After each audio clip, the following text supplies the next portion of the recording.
Okay. We're back. Masks of Nyarlathotep. Same, everybody. If you're still listening to this series, my hat is off to you, if I had a hat. This is a long one. So, where we left off, as we were just discussing offline, was you were about to go to dinner, and Lottie wants to level with Nails and let him know what he's probably likely in for if he sticks around. So that should be interesting. So let's see. I think you were at the hotel, but we'll put you at. We'll say you've gone to a nice restaurant. But Ingrid is not feeling well, so she's staying behind. She'll just get something later on her own. So we will pick it up right here. Lottie sits down, and after they order food, she twiddles her fingers together for a few moments before looking up at Nails. So, I did want to be a little bit more honest with you there, Nails, about what you're probably going to be running into, or at least what you should expect from both this excursion and also, I should say, us.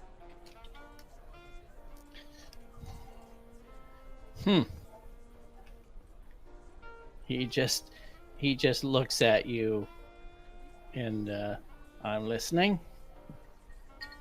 She sucks the breath through her teeth for a moment. Alright, so I guess we'll start with the, we're not going to this, Mountain of the Black Winds for some sort of photo op excursion or anything like that, no. So you lied? I didn't lie. Max shrugs. Well, we may very well be taking some photos. Who knows what's gonna happen there? Intel may be the best thing we can do. Maybe, but it's probably going to be we've encountered people like those who probably populate in the Mountain of the Black Wind, that cult there, the cult of the Bloody Tongues, and we need to find out maybe exactly what they're doing. We're, to be perfectly honest, we aren't bloody sure what they're doing. His eyes narrow a little bit, but he's listening, and he's not smiling.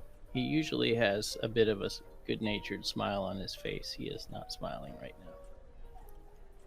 I have a... Oh, Lottie looks over to William.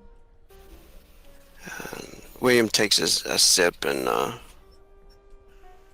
he smiles to try to kind of make light of the situation. Is like, sure, it's nothing you ain't used to already. He raises his eyebrows a little bit and picks up his glass and looks at it for a second. And just says, if you say so.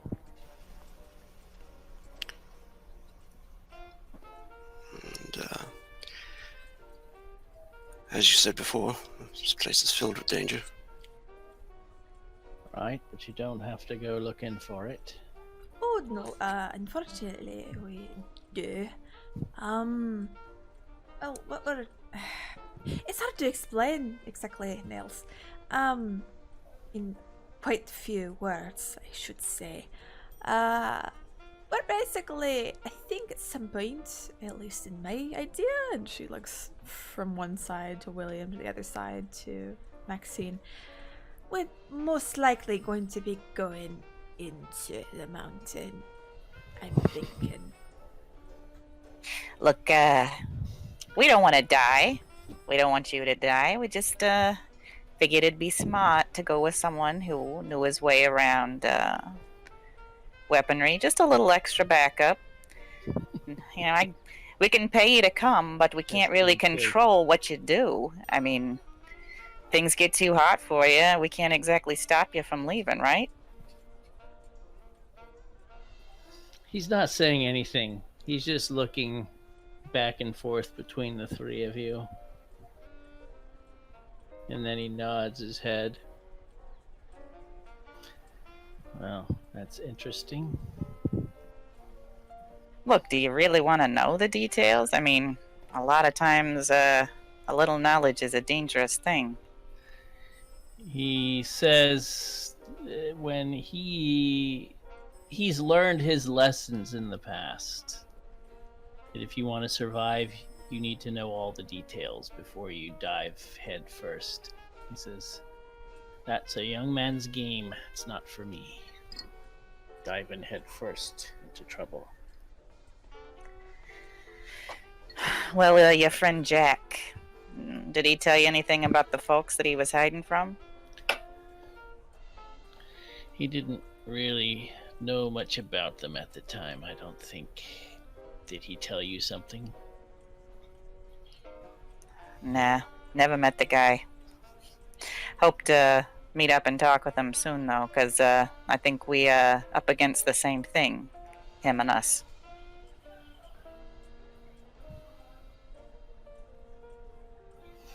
He says, what I can't quite figure out is what's your angle with all this? Look, this organization, whatever, they done a lot of bad things, and for me personally, they killed my brother, so basically I'm looking to find out as much as I can and eventually take them down, but that may be a slow process. That doesn't necessarily mean we're gonna, blow up this mountain or whatever. Just means we need to figure out exactly who and what we're dealing with. He raises an eyebrow and takes a drink, and he says, well, that's reassuring. A lot of Won't information. have to blow up any mountains. Hopefully not. But mostly in this sort of thing, information is key. We do need more information about this group in general as well. We're finding it's not just here in Kenya. People like this, Cult of the Bloody Tongues, there's quite lots of names depending on where you go. They have an organisation up in England, and quite a few, including, as far as I know, the owner or leader of the Penhew Foundation is part of it. It's spread all the way to the Americas and probably beyond. Just tell me what you expect to find in there. I don't care about what's in England and all this. I want to know what's in that mountain. What are we up against?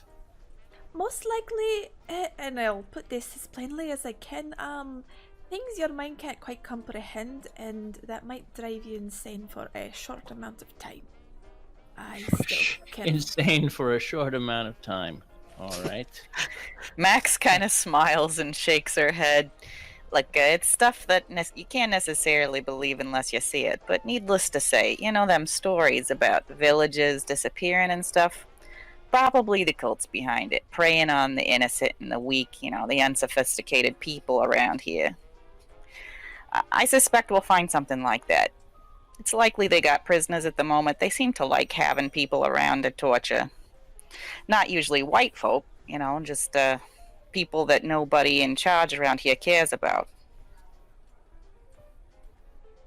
So, a wee bit of insanity, as you say. It sounds like every firefight I've ever been in. Well, speaking of firefights, she looks over between William and Maxine again. We're probably going to be definitely expecting things besides, men with spears or even guns or Molotovs or anything of the sort. I would say if you see something that you don't quite believe is true, it probably is, and shoot it, is my advice. Yeah, she's talking about, magic and that sort of thing, but I'm not asking you to swallow that whole. But like she said, Hold on. I'm sorry. I have to take this call. Okay, I'll pause. Pause. Yeah. What is that contraption? This is a future thing.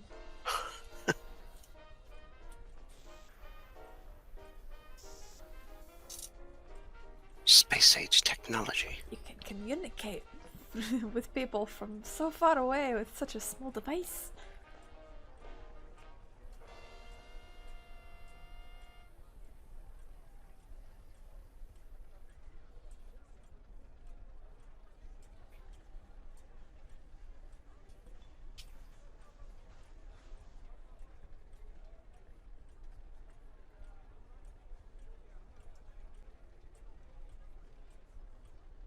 I'll be right back too.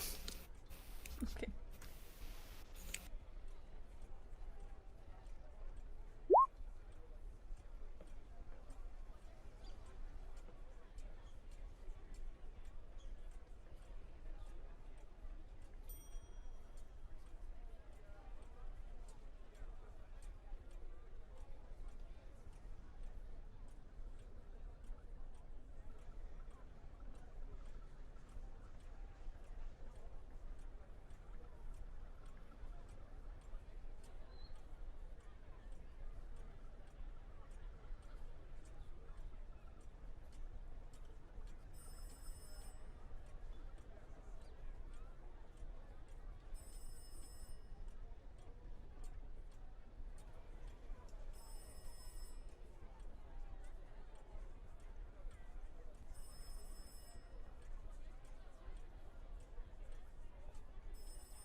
think Baron's gonna take about 10 minutes.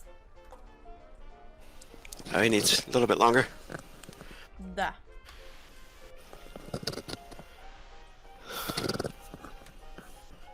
Oh, good. I can get another round in. Hey.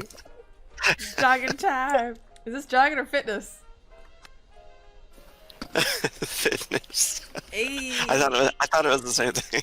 No, jogging is by yourself. Fitness is with another. Okay. Get with the lingo, I thought you guys bro. were using that's code.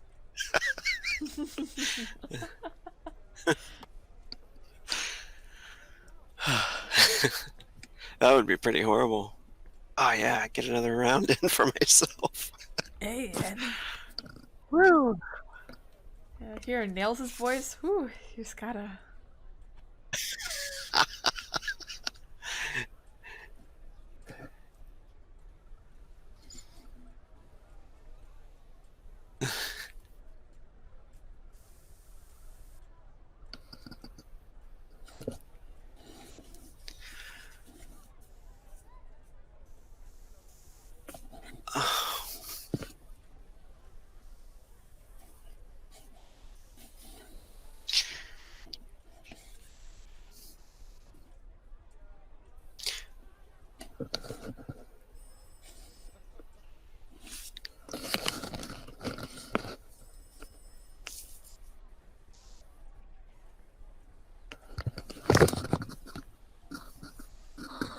Good there. I'm putting my shirt like- on. It was rough getting. Yeah, I was rushing to get back here.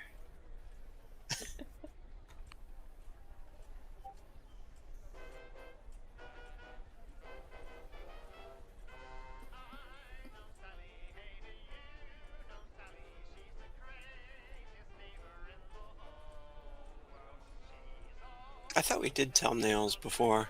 Didn't we tell him? No. He was like, it was going to be like more More like- alcohol for that or something like that. I think so, but it was more to discuss, like, because I was just like, oh, it's gonna be dangerous, and he's just like, well, I need more booze and payment and like some of the payment up front, and he's like, you're like, okay. Yeah, that's right. It's like, oh yeah, sure, no problem. Shit. We should probably do that. Go grab the guns. Go to the fucking mountain. To the mountain.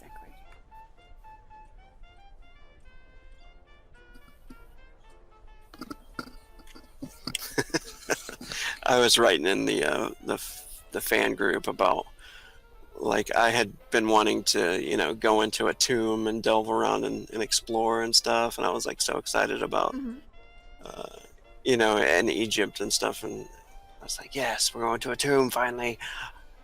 I get to explore, see some horrible supernatural stuff, And then right when we were on the way, and I started to get those hints, like, this is gonna be a farce. We're not gonna make it in there, and we're gonna look like fools and stuff, Well, I'm gonna look like a fool. You mean this one, right? Like Can you this too? hear me? Now we can, yeah. Okay. I don't know what was going on. Yeah, I've been dying to get into some subterranean exploration and some old ruins. There'll probably be something subterranean in the mountain. We should bring things to blow it up. Dynamite. Yeah. None of us have demolitions, so. Yeah, none of us. I don't know. Maybe Nails does. Or bring like a Tommy gun. Tell them we're gonna bring it on a safari and kill some giraffes. And we're going to meet this guy Tonight. at sundown and try to get some magic, right?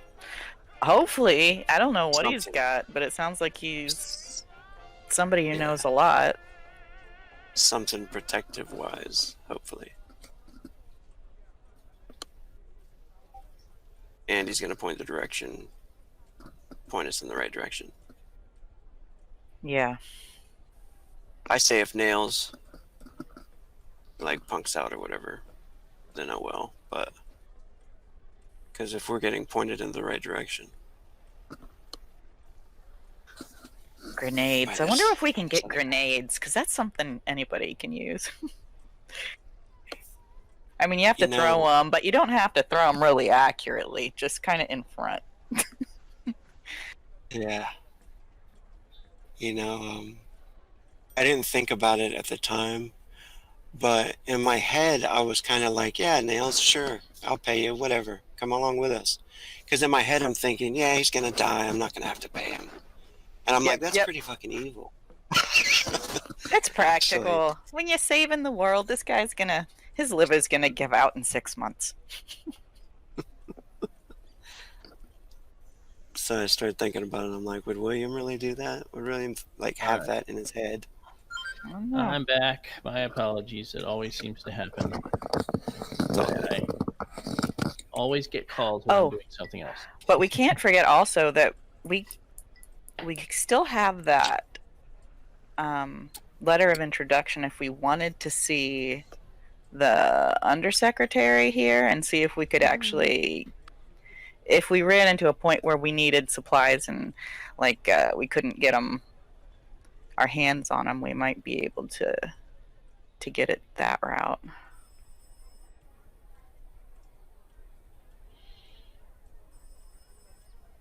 Like weapons? Yeah. Is that what you're talking about? Like weapons and stuff? Yeah, like weapons and stuff. Maybe we should do that. To pay Nails.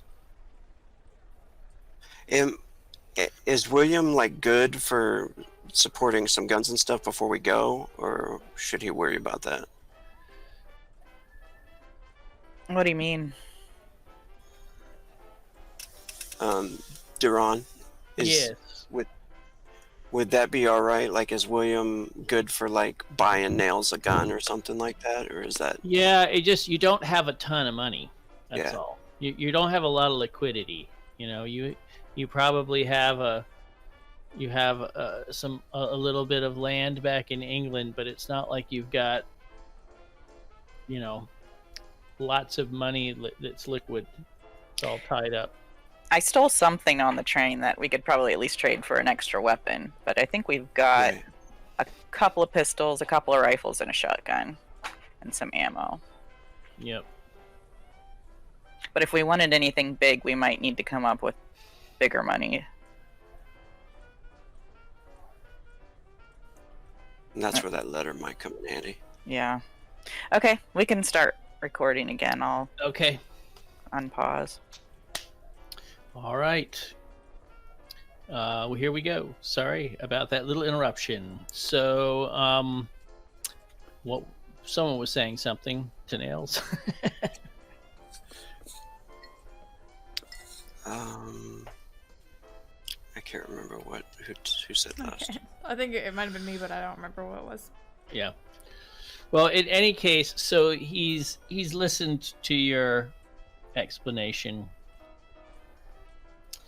And he kind of shakes his head, and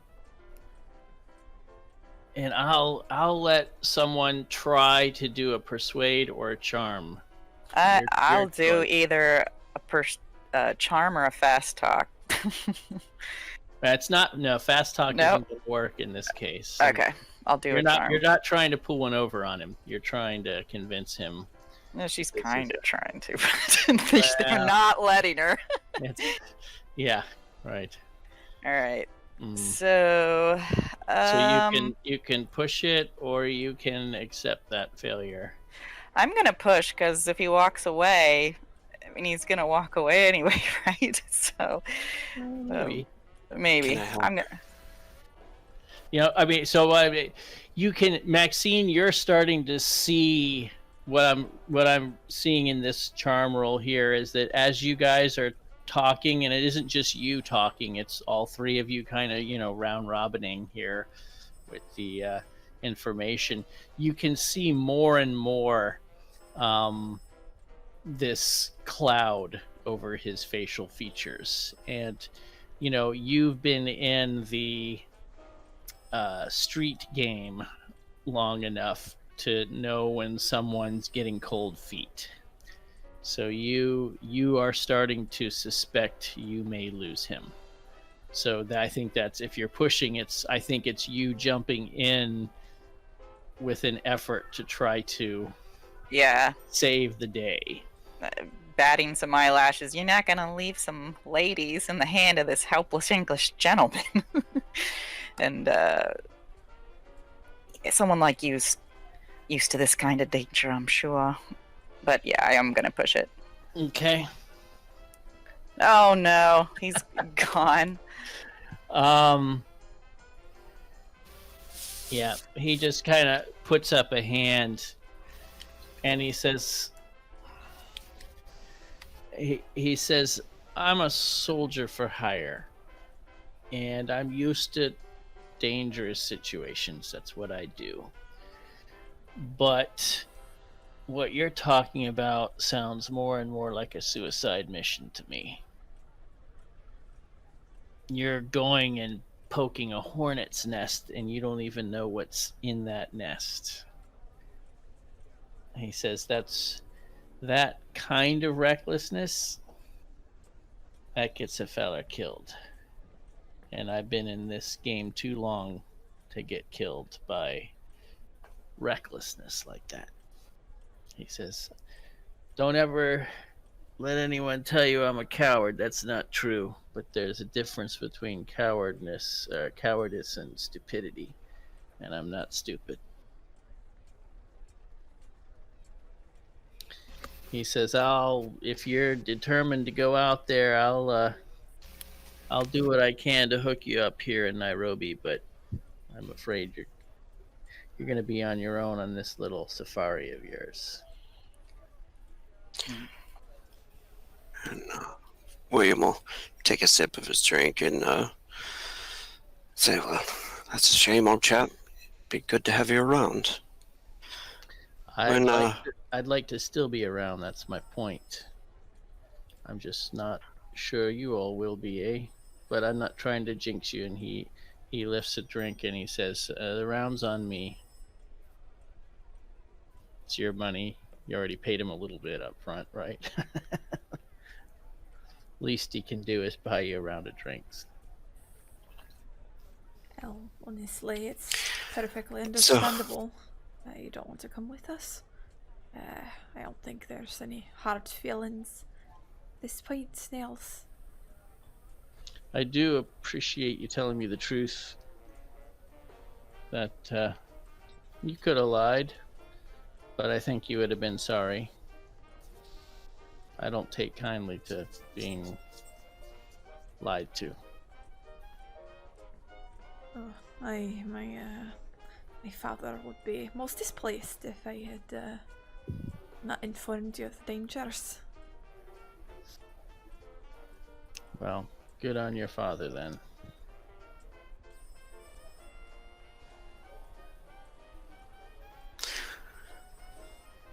William thinks about it for a minute. You can tell he's thinking deeply on this. He says, when I ran into these two in Egypt, I guess I could say I got caught up in it all.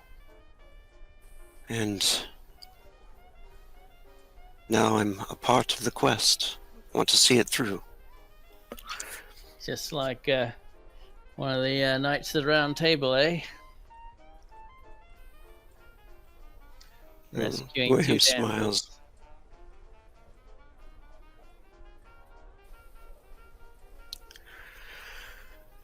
Well, I couldn't let them go out there by them. Lonesome. Yeah, well. It's too bad, I tell you. Well, here's to you, Sir Lancelot. And he takes a long swill. And slams the glass on the table. Yeah, let's have another. For the rest of the dinner, Max will drink a little bit, but she scoots her chair away from Nails. Like, her demeanor is completely shifted from, coquettish to cold and displeased and Totally done with you. yeah, just totally done. Mm-hmm. Yeah. William might have another drink, I say, and say, well, we do have prior engagements to run into. Hi, we Well, I wouldn't want to keep you then. Best of luck, and I mean it. Thank you. And good luck to you, sir. He gets up and he looks like he's about to walk away, and he turns and he digs in his pocket and puts out a couple pound notes to cover the meal. You recognize those were yours, a day ago. And he just gives you like a little 2-fingered salute and turns and walks out the door. Don't let the door hit you, Max just kind of mutters into her glass. This is, I guess, a soldier of fortune there. He's got what he wants. He's got another week's worth of liquor. Yeah, Lottie got what she wanted. And Lottie heavily kind of puts her glass down on the table there. Well, it is better to tell him than get him all roped up in this sort of thing. That man's got a death wish. You saw him in the bar. He may not think he does, but if he came back here a year from now, I reckon he wouldn't still be there. He should be able to choose his own death then. Not us choose it for him. Nobody gets to choose their own death, Lottie. Nobody. You should really divert your anger for your brother being lost in other ways, Maxine, and stop whipping everyone into a frenzy around you in order to get your revenge. Yeah, you could say it's revenge, but I think it's gone a little past that way now, Lottie. I think we all realize that there's more at stake here than my vengeance, or Frank, or me, or you, or this fella. It's starting to seem like if someone doesn't get in their way, and if people like us don't stop being squeamish about our means, then there's nothing going to be left to come home to. It's just going to be a crater. Well, based on what happened in Egypt, I didn't make much headway there. I think we're just biding our time until the end, trying our best, and maybe we'll get somewhere, but maybe we won't. We have chosen this sort of path to our end. I shouldn't force anyone's path, though. They want to spend their last few months, or however long there is, drinking themselves into a pit and pissing themselves every night. Well, they can go ahead. They can do whatever they want. I'd rather warn people first before having them dive in. Yeah, well, Lottie, that's why I don't usually let you do the thinking. You're too soft. And she looks down at her drink, and you can see there's like 3, maybe 4 glasses in front of her, and she says, "Shit. I'm letting my mouth run off. I'm getting too hot. I understand. You're a good person. I don't want you to change that, but I need to get some air." And she stands up. "Excuse me." She'll just kind of get up and walk outside the hotel for a few minutes.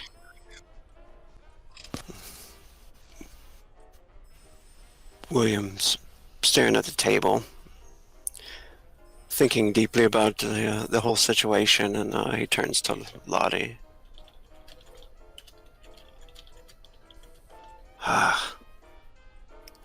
You know, makes me wonder. I was willing to lie to Nails and get him into trouble. just to follow along with us. I suppose I'm not that much different from Maxine. Seems like you're the good one of the bunch then, Lottie.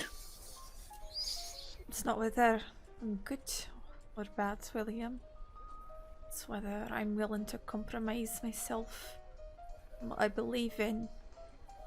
Just to see this through. The answer is I'm not. And Lottie finishes her drink and gets up. I'm going back to the hotel. Shall I accompany you? Sure.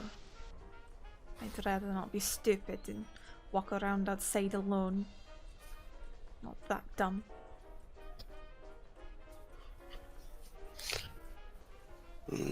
William will get up and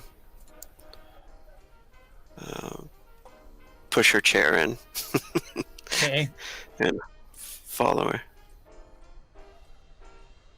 We have a few hours until we're meeting a gentleman who's hopefully got some insights. Oh.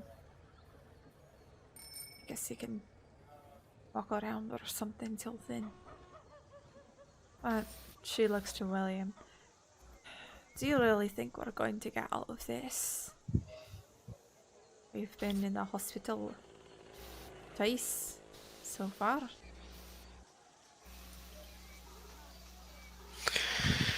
Yes, I do. 2 hospital visits. No visits to the morgue. Not yet, anyway. I'm going to keep trying my best. And oh, what happened in Egypt is... It shook me, William. It's... I don't know if we're gonna come out the other side of this. There's more people like El Shukti. Lottie places a hand in her hair and pushes it back. She takes a deep breath. I don't know.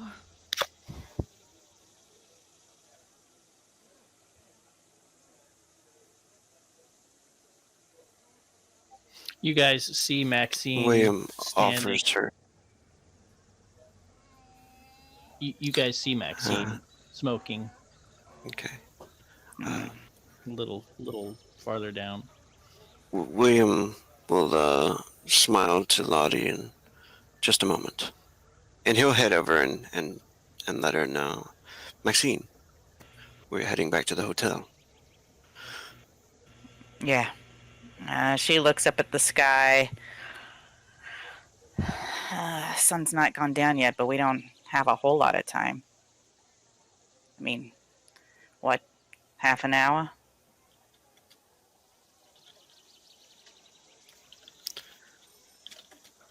I suppose so.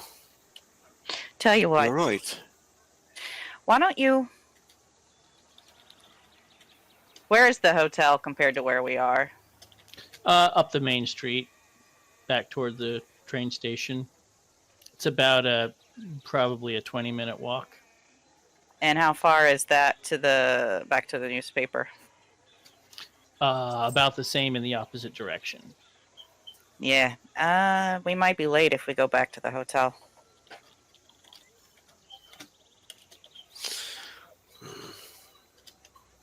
I suppose we'll just take a walk then.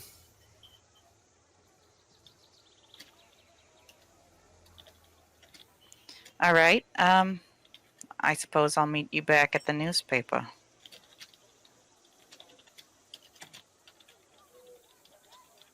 He nods. And you could tell he's kind of worried about leaving you alone. He says, "You'll be all right." Who, me? Think about who's tried to kill me so far and failed. I can handle myself for 20 minutes. He laughs, thinking his question was ridiculous, and tips his hat and heads back to Lottie. Max just watches him go, smoking her cigarette, kind of an unreadable expression on her face. Lottie's, as William's coming back, she's looking across the street and seems to be looking in the general direction of a young Indian man who stands there, looking away from her. Her eyes narrow as she looks over him. And she is going to, maybe out of brazenness for how much she's drank so far, she's just going to start approaching, crossing the street, and moving quickly over towards him. Okay, yeah. So William, you're coming back, and you see Lottie just suddenly, not very fast, right? Just walking. Yeah, a little bit of a quick walk. Okay. So what do you do, William? She seems like she's avoiding you, maybe. Like you start coming back and she starts walking across the street. Yeah, he notices her and thinks, what have I done? Maybe Yeah. she was upset that he went to talk to Maxine for a moment, so he starts to kind of step up his pace towards her.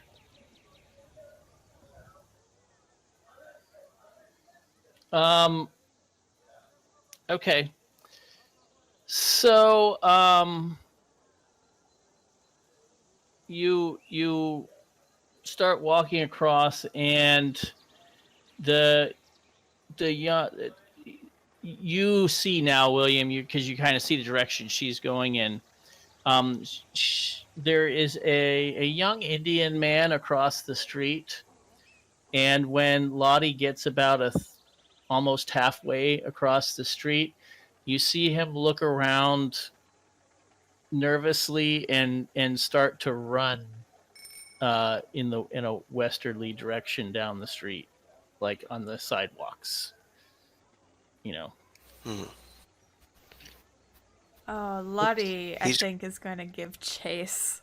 She's like, oh, fucking no. Not this shit again. Are you okay? So you're gonna chase him down? Oh, yeah. Okay, William, what are you doing? Yeah, he would take off after him too if he sees her running. Okay, Maxine, you're eventually going to notice both of them. Well, kinda she running, was right? actually staring at them anyway. She was Yes, planning to tail them, so I'm sure she notices this. Oh yeah, absolutely. She looks startled and then looks around, seeing if there's a way she could go around, like kind of cut him off. With Lottie chasing him one way, maybe she could go down a street and then up another. Maybe. The problem is he's running down the main street, and there's no. It's pretty straight. Okay, and he's So going the opposite direction from me, or yes. okay. Yep. So toward the hotel. All right. Well, I guess Max will take off after them as well. Or actually, hold on. Let me make sure of that. Yes, it is. It is in the basic direction of the hotel. Okay.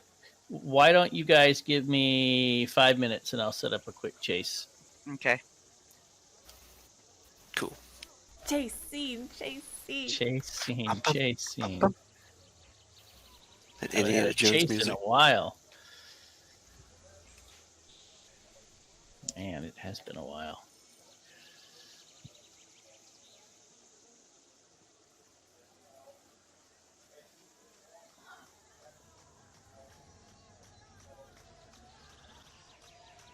We could probably get other people involved.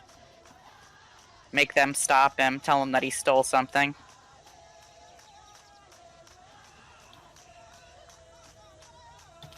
What? There we go.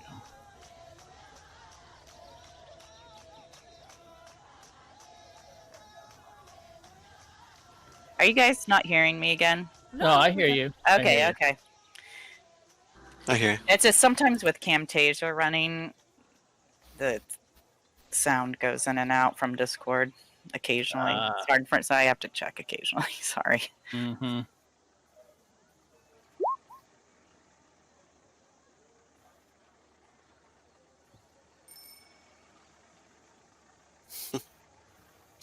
I started looking at Indiana Jones music for chase scenes.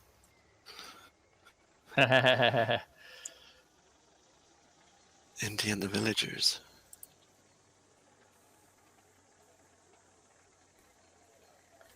Indy.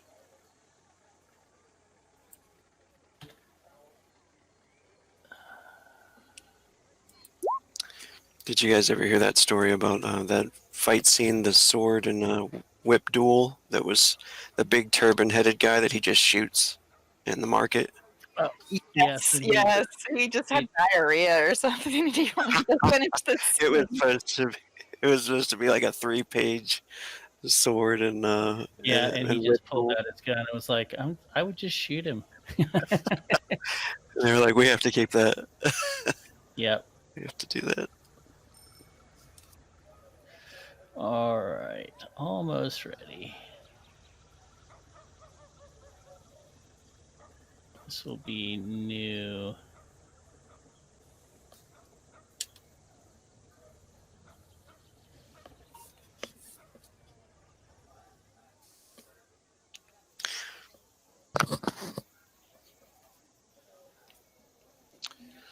Okay. So let's see. I'm going to throw the foot chase rules, my homemade rules here that are loosely based on the official rules, but I've added some stuff.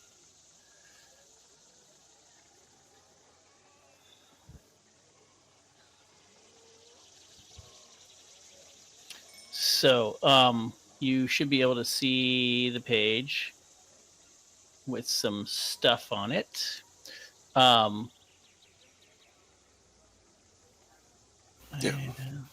Let's see. All right. So basically, we're gonna do a chase round by round.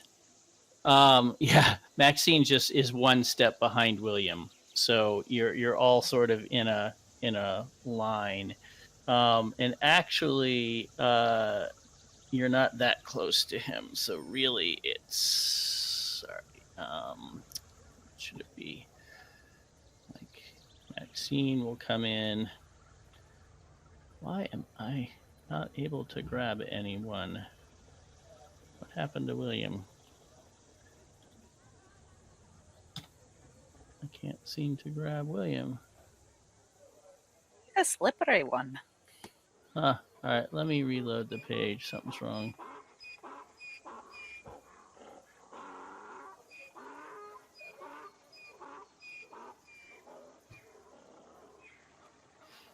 Okay, that's better. So, Lottie, you are two beats behind him. So what's going to happen is each round, you're going to make a Constitution roll because this is an endurance as well as speed thing. However, if you have a move, you get a bonus. If your move is higher than their move, you get a bonus die. And if it's, you get a penalty if it's lower. So, let me make sure I've got his right. I do. And I want, okay, so his is a 9 move. So compare his 9 to your moves. Ooh, I have an 8, so I have a penalty die. Yeah, he's quick. Okay, so what are we comparing again? Your move. What's your move rate? Oh, okay. It's on your sheet. Yeah, we never use this, so. We don't very much. 8. Mine is 8. Okay. What about William? I'm a big fat 7. Ooh, okay. So low. All right. So So here he goes with. So he's going to go first, and you can see, he actually. Let's see if he got past that. There's a muddy stuff before the race even got started. He's got to do a dex. I'm going to have him do that. Okay, so he made it through the snow, or not the snow, the muddy part of the road, without slipping. So he's got 2 beats on you. So now I'm going to do his Constitution roll. He succeeded, so he gets to move 2 spaces. So he's going to go 1, 2, but he's disappeared because he has ducked down an alley. Is there? As There's an obstacle though. Does that mean that he has to roll for that too? So what that means is, this means it's a visual obstacle. So right now, what he sees you chase after him, and instead of staying on the main street, he ducks off into an alley. So now you can't see him around that corner until you get past that corner. Then you can catch him, maybe, hopefully. All right, so Lottie, you can make your con roll, but you have a penalty die. This isn't gonna be great. This is gonna be over before it started, I think. It might be. Okay, so you have a choice now. You can either push it, but if you fail, you've winded yourself and you can't make any more con rolls, and you always just get 1 move. No, I'll just So you're take the kinda 1 limping action. Yeah, I'll Okay. just move. What is Okay. it? Just move 1. Just to the next bump. Mhm. Yep. Okay. So now, William, you can try. And mine's a con roll. Mm-hmm.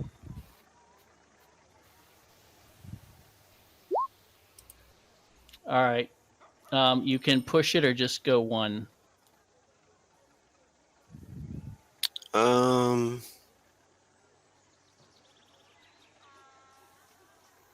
Let's go ahead and push it. Okay. Already winded. Already winded. All right, so you get there, and now Maxine, What am I rolling? Constitution. Okay.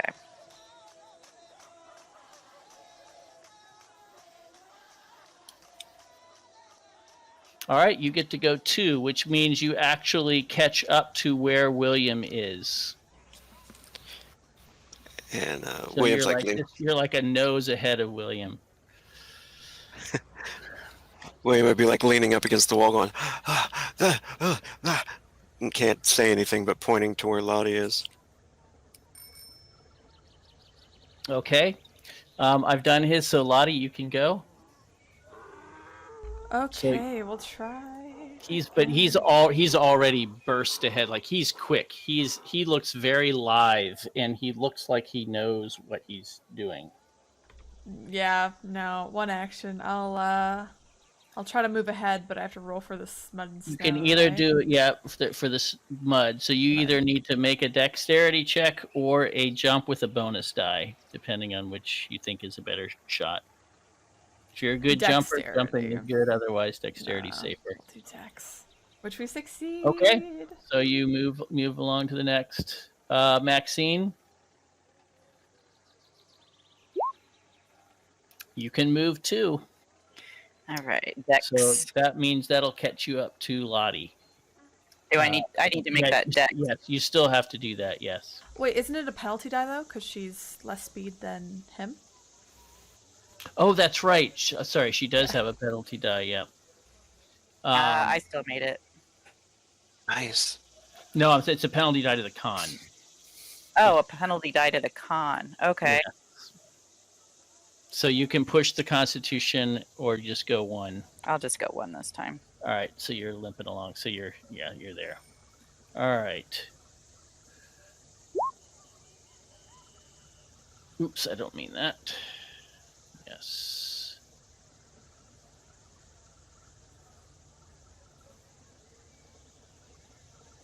Ah! Okay, Lottie. Keep going, I guess. That's all she Mhm. can really do. He did some parkour over there. Hardcore parkour. Yes. I don't. Okay, Unfortunately, good. You get to go. only Oh once. no! Oh, that's a fail. I keep looking at the normal line. I keep forgetting your.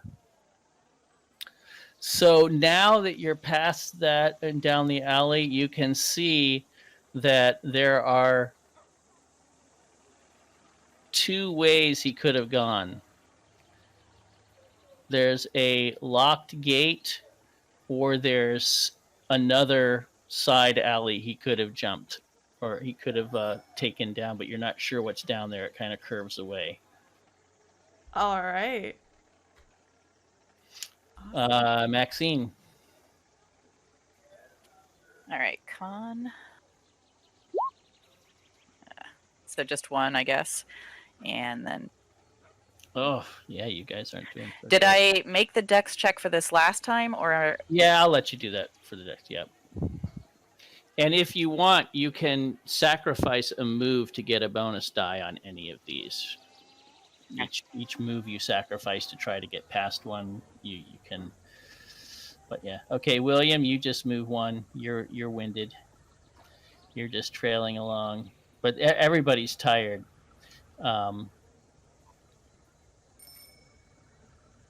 Okay, so I don't roll anything. I just move one. Yep. Okay.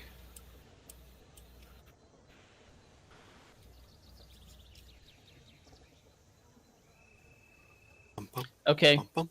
Lottie.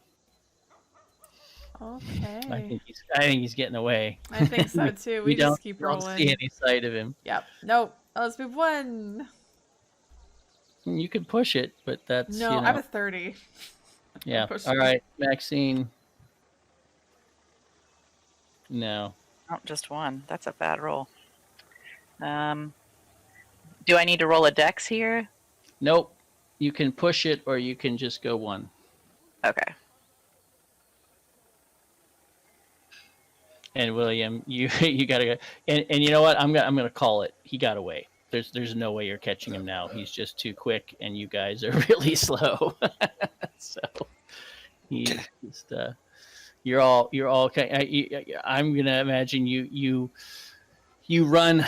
A lot of you go somewhere. You're trying to see where he is, but he's long gone, and it's starting to get dark, and you just have no idea where he went. You don't see any sign of him or hear anything. He's just disappeared. A lot of grits her teeth together as she loses sight. Says, "Damn it!" And turns around and comes out of the alleyway. A bit winded, but looks over and sees that Maxine had been following. She doesn't say much to Maxine, but she looks over to William, who looks very winded. Says, "I lost him. I Was it the boy from the Wait. train? don't know if it was him. Could have been." No, it wasn't. It wasn't that small. It looked like somebody in his teens, maybe. He's Williams, breathing heavy. He says, "What was it?" Someone else looking. Pretty sure they're most likely tracking us or something, or movements here.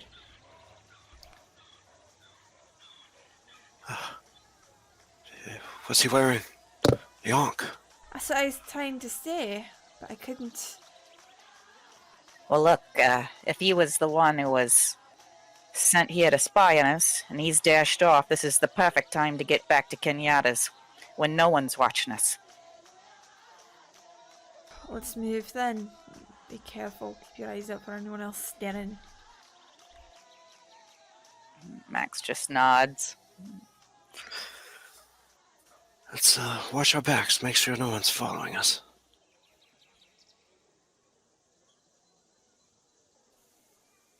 Yeah, and as they're walking back towards the place, William is definitely going to attempt to make sure they're taking turns here and there, and if losing any tail if they can, Okay. through crowds, markets, whatever. So William's kind of being the lookout, as it were, as you go along. Yeah, sure, Yeah, but I I guess think so. Not the all. best idea, but I think Lottie should be the lookout. Okay, Lottie Yeah, can yeah, be the yeah. lookout. Yeah, Lottie will keep eyes out to see if anyone else is following. All right, go ahead and do a spot hidden.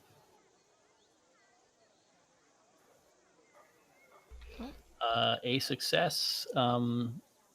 That is, that's how certain you are that nobody is following you. And it is dark, so there is a possibility you had a penalty die, but it wouldn't have mattered. Okay. I'm sure no one seems to be following us. As far as I can And tell. yeah, the whole way there, and you arrive at the East African Standard.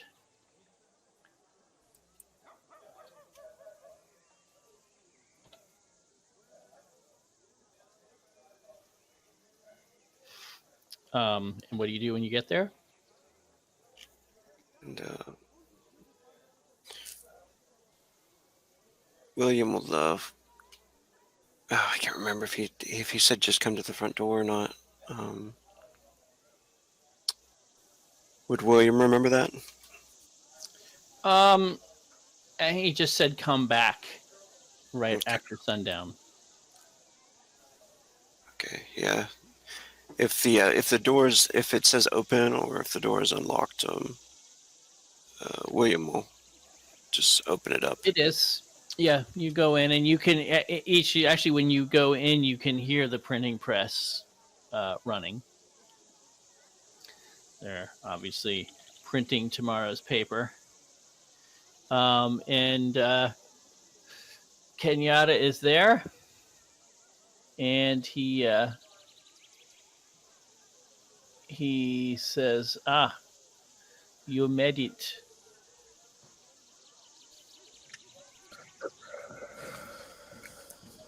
Good evening, sir. Good evening to you. Did you expect us not to show? He smiles. Because I had no particular expectation, but I would not be surprised if perhaps you had changed your mind.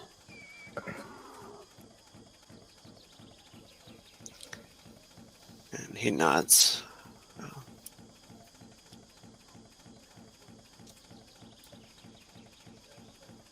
Why don't they step And inside? looks then? over.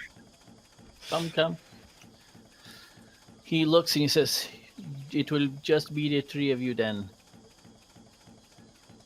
Yeah, it's just gonna be the three of us. All right. Please step into the back room with me.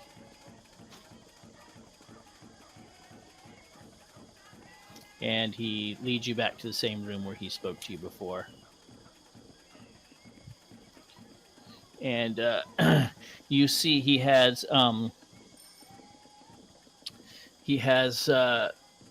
some robes back there, four robes, and he hands each of you one of them.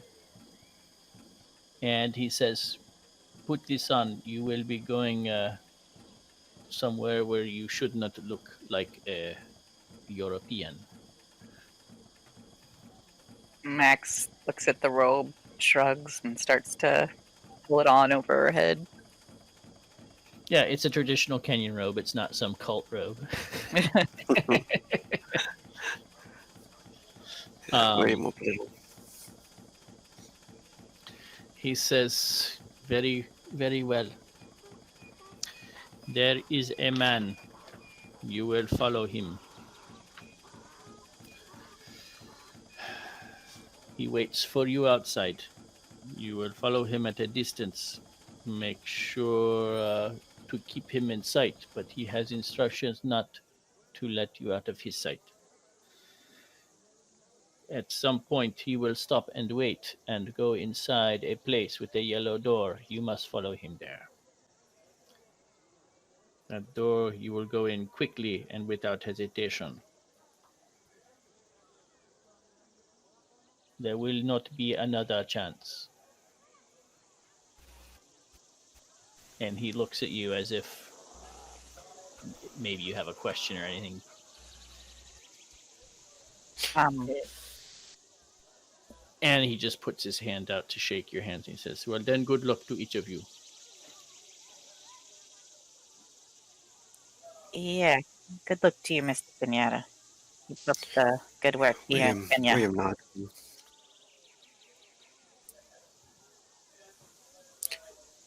Yes, we do appreciate your help in this matter.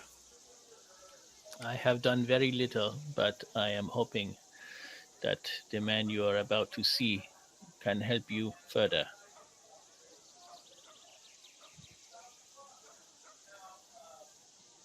And he unlocks the back door. And Lottie, you were saying something? No, she just said, well, hope so too. Thank you. He says, it is well met. I am glad to have met you. And he holds the door open, obviously inviting you to step out into the back alley back there.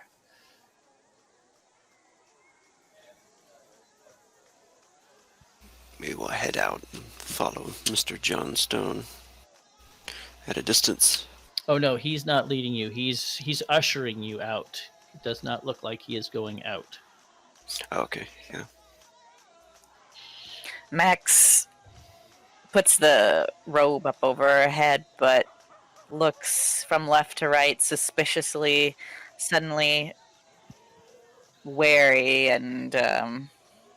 aware that they are putting themselves at the mercy of someone they don't know very well. And how are you armed, by the way? She's got her usual pistol in a handbag. And She William was and- wearing a machete, so I guess unless Kenyatta took it, then it's Oh no, under he there. certainly didn't take anything from you. William and Lottie. If the robe is big enough, she would have shoved the rifle. Like basically, she had the rifle striped to her back before, so she'd wear the robe over top of it. You can do that. It will make it very difficult to unsling the rifle, but from under the robe. But yes, you can do that to sort of conceal it. There will be a. Yeah, I guess you can do it muzzle down, Yeah. and yeah, it's a little awkward, but you can do it. William. He definitely have his pistol. If we could have left our rifles back at the hotel, but I think we had No, ours. you never went. Yeah, I mean, it whatever you took to dinner is what you Yeah. have. We said last game that we had all these with us, so Yeah. that's Yep. what we got. Okay. All right. Well, you step out, and Maxine, you have no trouble spotting. There is a dark figure leaning against the building across the alley. And you think he's probably watching you.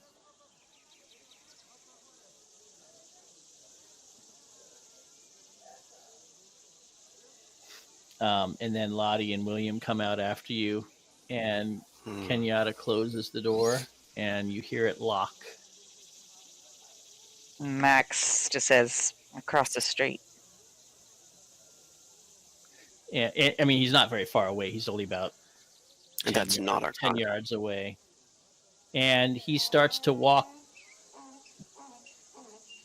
He starts to walk up the alley towards the street again, just at a nice, easy pace.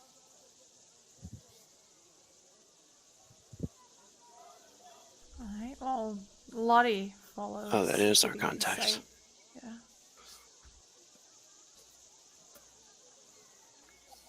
Yeah. How far behind do you follow?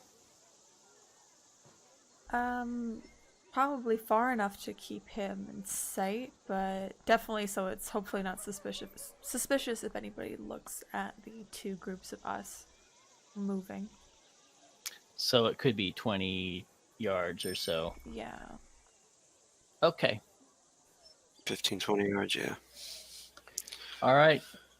Well, he is walking southeast, and then he turns northeast. when he gets to the train station. And it's not hard to keep up with him. There are not many people out and about after dark, but there are a few. Some people hurrying home, other people just loitering around because it's a little cooler when the sun goes down. So some people are sitting outside. But he's heading this way, which you would know as the Indian Quarter.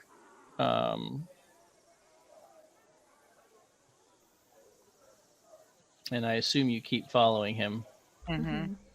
All right. Well, he takes another turn and starts heading toward the outskirts of the village.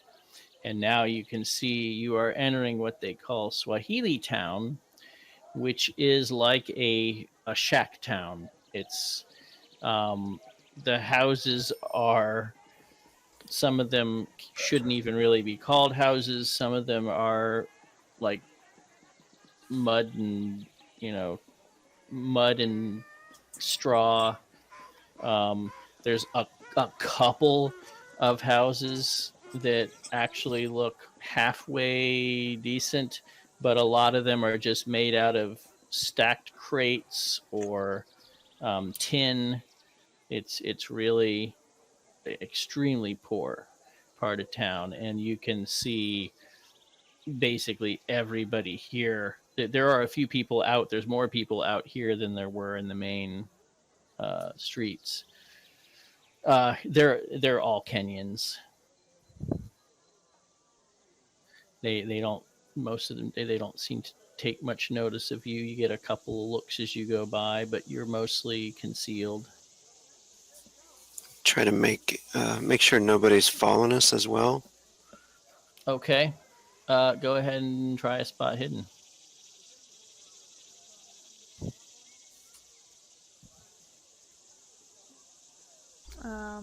Just Should that William should or that be- Lottie?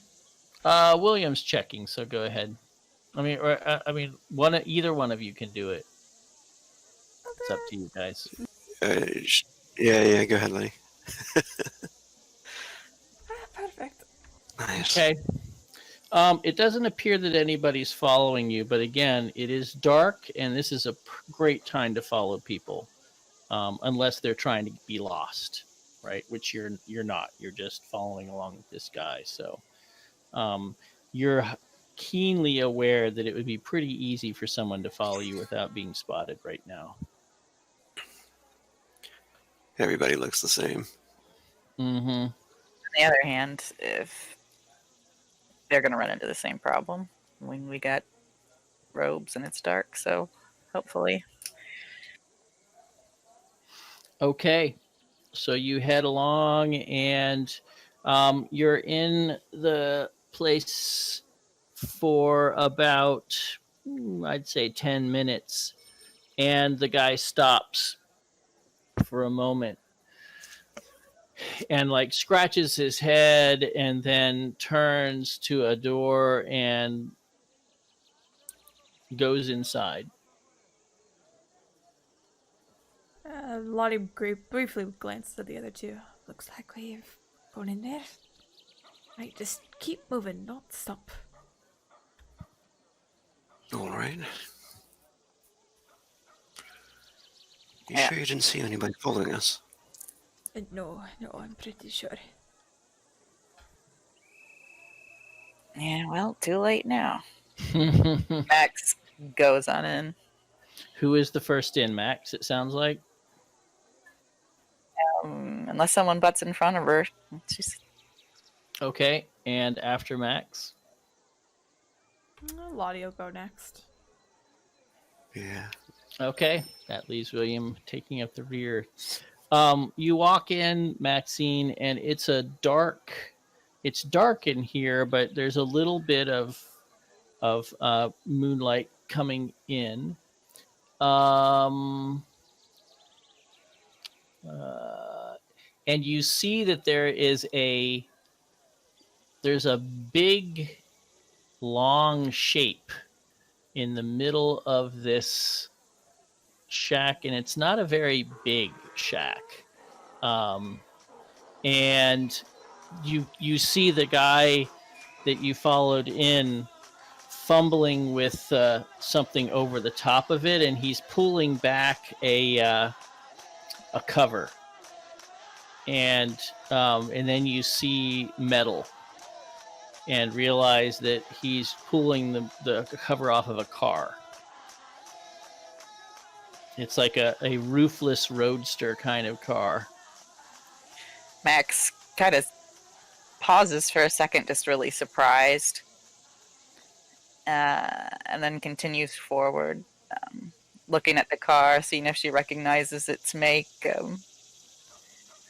It's a British make, so probably not. It looks like it's going to be a bit of a tight fit. There is a back seat that it like folds down. So two of you could fit in the back, and one in the passenger seat, and then one in the driver's seat on the right. And he's obviously going to drive. He's reaching in and engaging the ignition. Max looks back at Lottie and William, at the bulges of their rifles, and thinks about how difficult it would be to draw those. But she just shrugs for a minute and then gets in next to the driver. Okay. Yeah, he just quickly glances over in your direction. You see his white eyes, the whites of his eyes in the dark.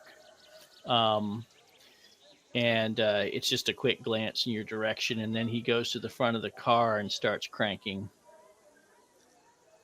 Lottie will slide into the back seat there and take a seat. William would do so as well, and probably have to take his rifle out or something, or maneuver it to where it's comfortable enough to sit and not aiming at somebody. It's going to be very tight. You're basically going to have your gun, straight up, right? Like between your knees.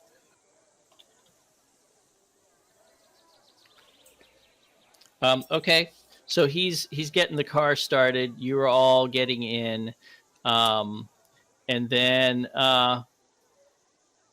he takes off. He opens a like a tin covering on the back of the back wall of this little building is like just open and just has a tin, a big corrugated piece of tin across it, and he just pulls that aside, and then gets in the car and drives out.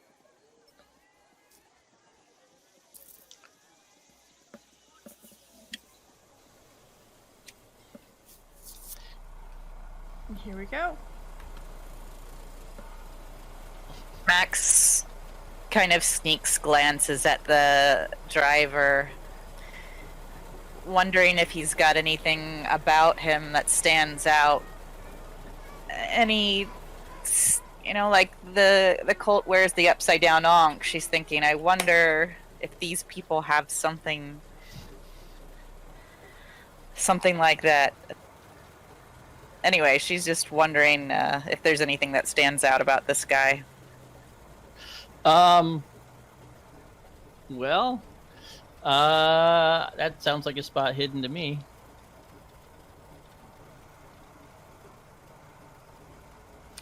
You can't see anything.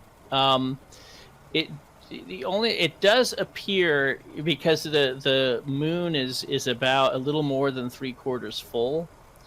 It's waning, but it's still reasonably bright, and it's a clear night. So you see he definitely has some jewelry of some kind around his neck, but you really can't tell exactly what it is. And it's too dark to see if he has any markings on his face or anything like that. Yeah. And he doesn't say a word to you. He just eases out and slowly starts to make his way through the streets. And fortunately, the streets are not that wet, so it doesn't get stuck or anything. And then he starts heading out of Nairobi.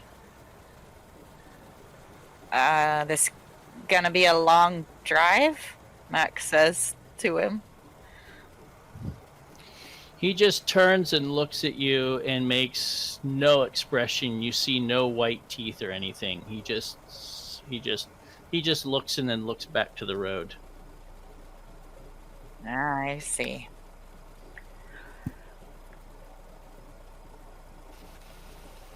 Well, with that, Max will turn her attention to the window in case they end up having to walk home. Yeah.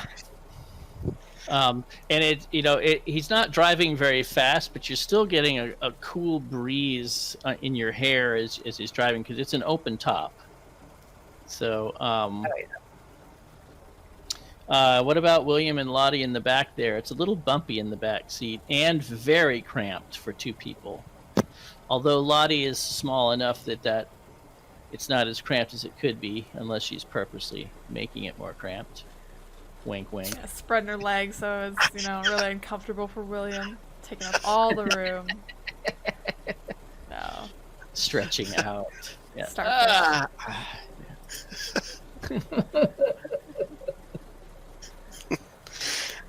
William is going to notice Maxine's attempt to talk to the guy, and then he casts a glance over to Lottie and smiles. Chatty fellow. But honestly, it might be that he doesn't speak English.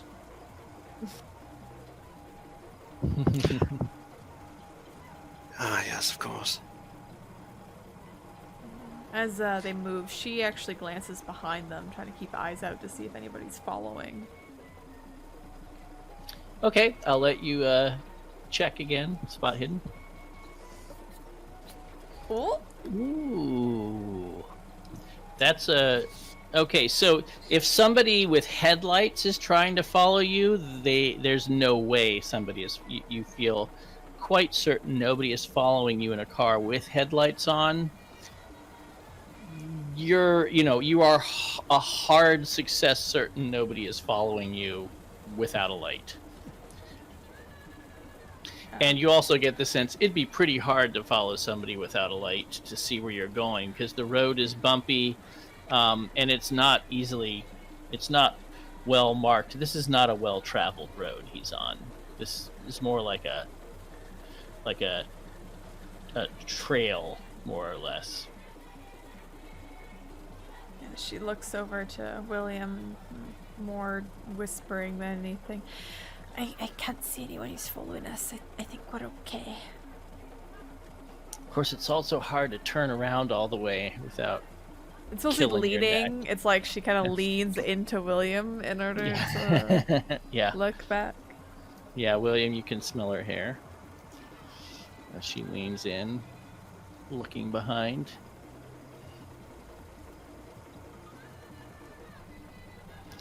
And, sorry?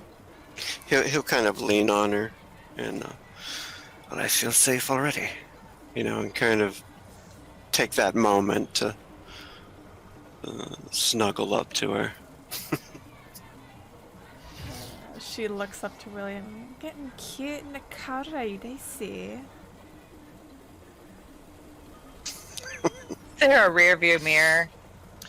God, I hope not.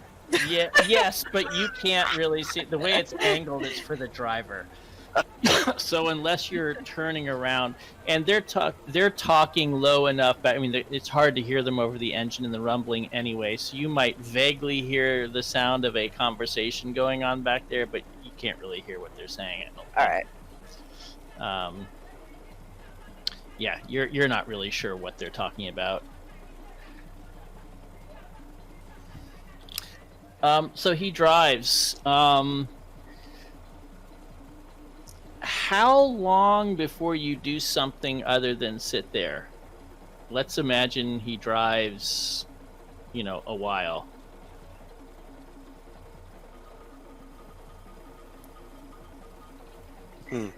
I think Max would try a couple more times to engage him in conversation, just out of boredom or Yeah. discomfort out of lovey-dovey talk from the pack. But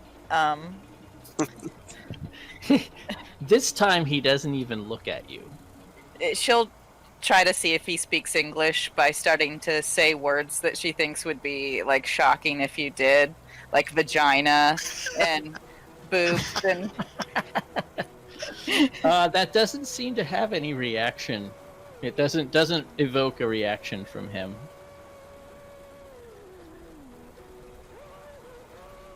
anyway, she'll chatter for a while, then just kind of talking to herself and amusing herself by telling an inappropriate story. Okay. Well, it turns out the drive is really only about an hour, but it probably seems more than that. It's very uncomfortable in the back, Lottie and William, but I think it sort of sounds like you're making up for that. It's We're just holding hands. yeah, it's not a bad drive. Oh, I don't mean that. I'm not being crude. I'm just saying that it turns out to be a pleasant ride for the two of you. Maxine is the one that is irritated that she's being ignored and has nothing to do up there. She puts her hand on his leg. No. Yeah. Swerve and crash. That cracks a smile that time. No, yeah. All right. So yes, you and you eventually he pulls into a village. Oops, nails is there. Sorry. It's a little bigger than but this is the only picture of a village I had. So, and he stops the car. Lottie looks to William, says, "Do you think this is one of those villages where maybe people have been taken?"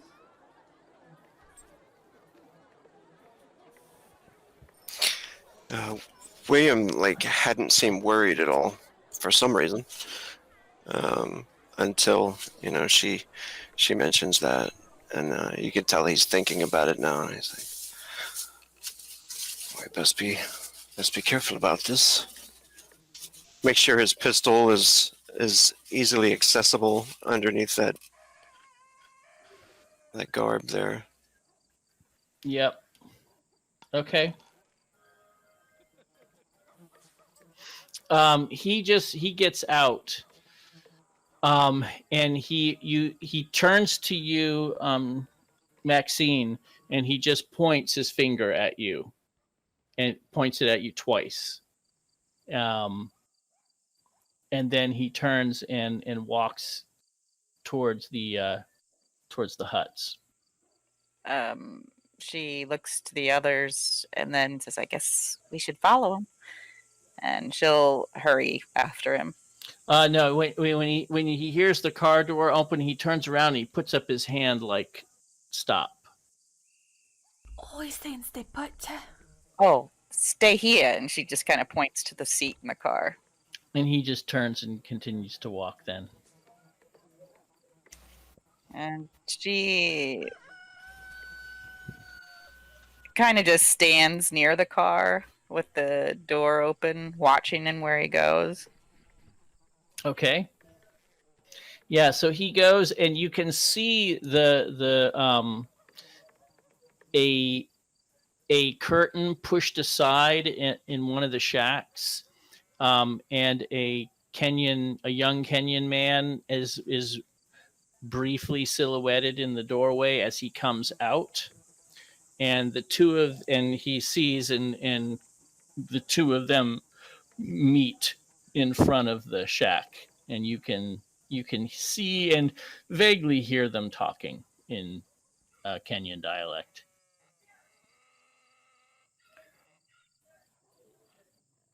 Not Swahili though. Hmm? Is it Swahili? Oh, Sure. So Lottie might be able to understand. It's going to be tough. You need to make a listen check. They're not talking loudly. No. No, unless you want to push it, which would mean Nah. getting out of the car and trying to come closer to get a better She listen. debates on it, but she's like, no, it's fine. Okay. The conversation goes on for almost 2 minutes. And then the driver turns and comes back to the car, and he points and says, well, you guys don't know what he's saying, except Lottie does in Swahili. He just says, come. And Lottie gets up and looks at the other two. Ori says to come with him. Well, shorter words than that. Finally, Max shuts the door, straightens out her robe, and heads after him. Yeah, he leads you to the young man who's waiting, and he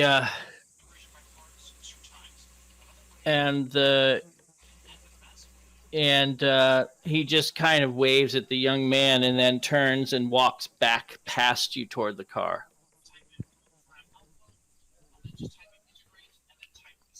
And then the young man waits till you get close-ish, and then he turns and goes in and throws the curtain aside and goes in and lets it close behind him. I guess we go in there. Yeah, we're coming in. Okay, yep. Inside, there is a fire. You can see that this hut has two rooms, one with beads separating the back room from this front room. It's not very big. It's a dirt floor. There's not a whole lot in here. It's very humble and simple. But it's light enough you can see him. And he says, I am Okuma. Who are you, and why have you come?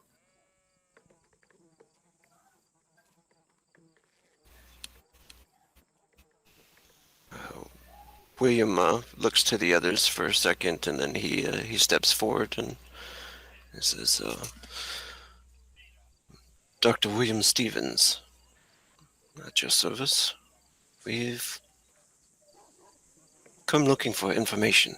This is my associate, and he nods to Lottie. Okay. He looks at Lottie and at you. And her? Who is she? I'm Maxine, and I can speak for myself. So what do you want of my master? Your master?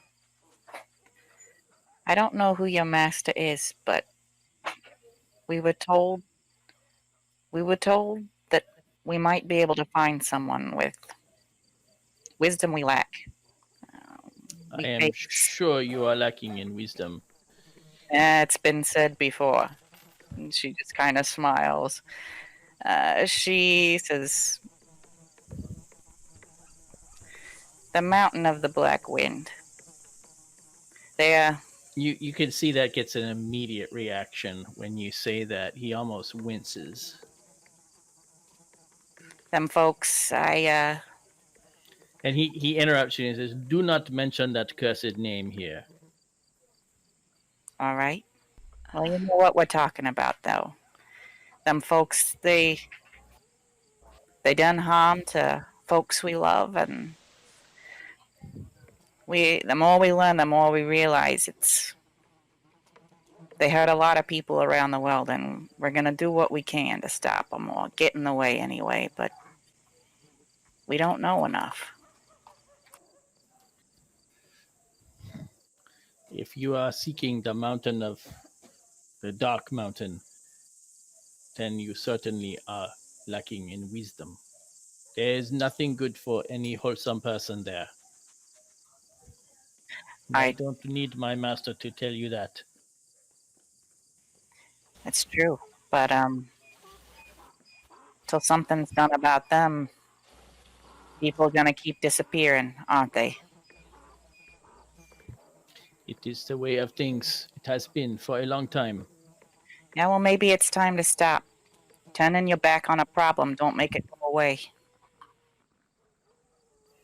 I will not speak for my master.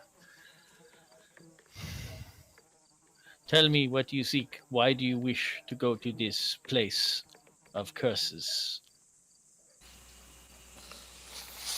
And what do you hope to gain from an audience with my master? We wish to stop the curse, the cult. We wish to seek protection and help doing so. He actually sneers when you say that, and he just kind of gives a sarcastic chuckle under his breath. Look, we ain't completely ignorant. We probably know things you don't. These folks, they ain't just here in Africa. They're all over the world, and we've been putting together. You know what a puzzle is? We've been putting together the puzzle. I know what a puzzle is. All right. Well, your English is much better than my Swahili, is it? Anyway, we hope your master has more pieces, bigger pieces, pieces that may bring things more into focus, make the picture more clear what exactly we're dealing with. Because until you got that picture, you don't know exactly where to strike, how to wound them best.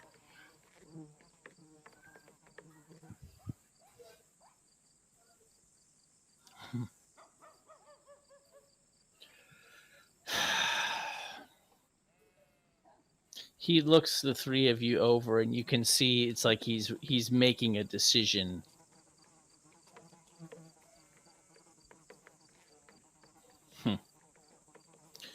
My master is on a journey, and I am loath to interrupt him for childish matters.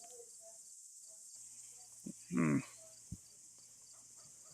know, in Egypt, they have pyramids.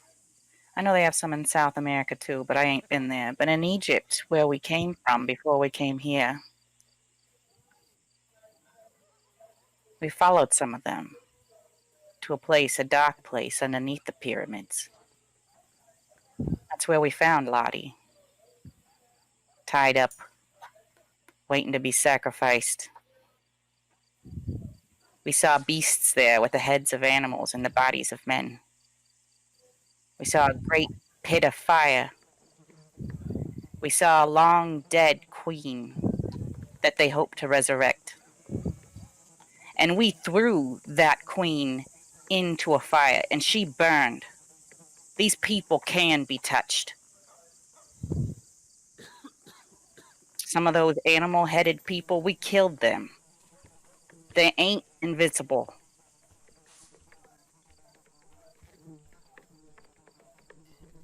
He says, am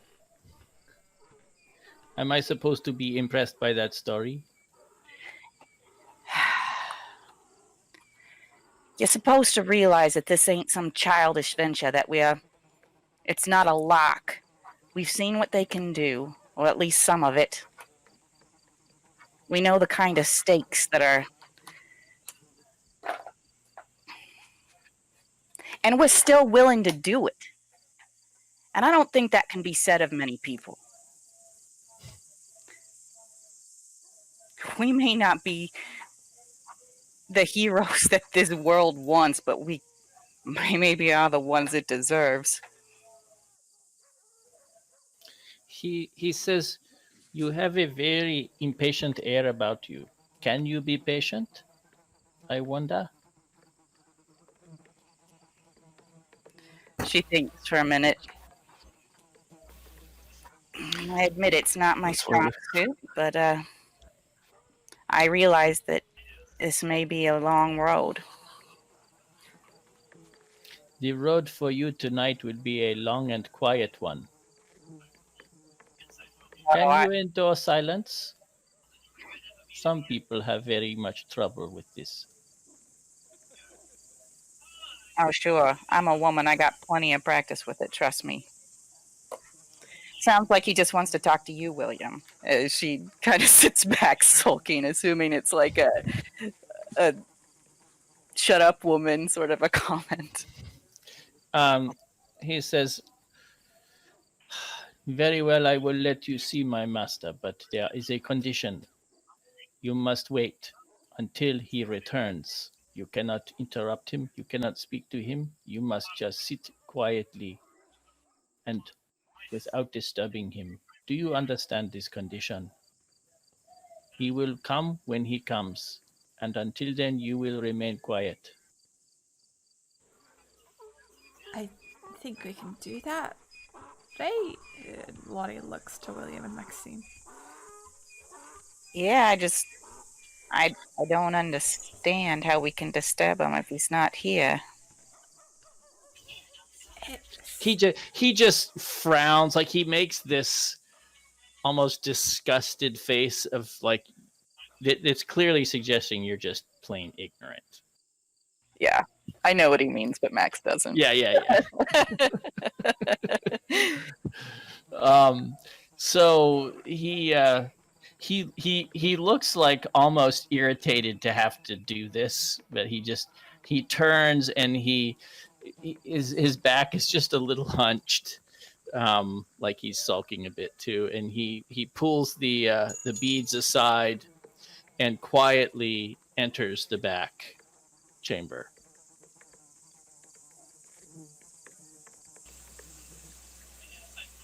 William watches him leave, and then looks to the others, kind of relieved, and finds a seat. So we're following him through the curtain, right? William seems to be looking just to sit down in this room. Max whispers, are we supposed to follow? I don't know. And William looks back at them as he's sitting down. He's like, are we? He seemed aggravated at our presence. Yeah, well, I'm used to that. She kind of just stands up and walks over, kind of peels the curtain back. If you don't want us in there, you can tell us. He's standing over there, and you can see the back of a Kenyan man, obviously old. His ears stick out. His head is is strangely narrow, and he's just hunched and sitting down. And you can see that Okomu is kneeling in front of him, like around the other side of him, and he's doing something with his hands, moving back and forth. You can't quite see. Lottie looks to the others. I think we have to go and sit in there and wait in silence. I think. William nods. I understand. Max will go in, kind of stay behind Akomu, find a place against the side of the tent, and kind of sit with her legs curled up behind her, watching. Mm-hmm. Okay. Before William goes in, he whispers to Lottie, he's on a spiritual journey. I see. I infer that. She pats William on the shoulder. And you see he looks up and stops what he was doing. It looks like he was rubbing the old man's leg, one of his legs, and he looks up and he just kind of points his finger angrily and goes, "Shh."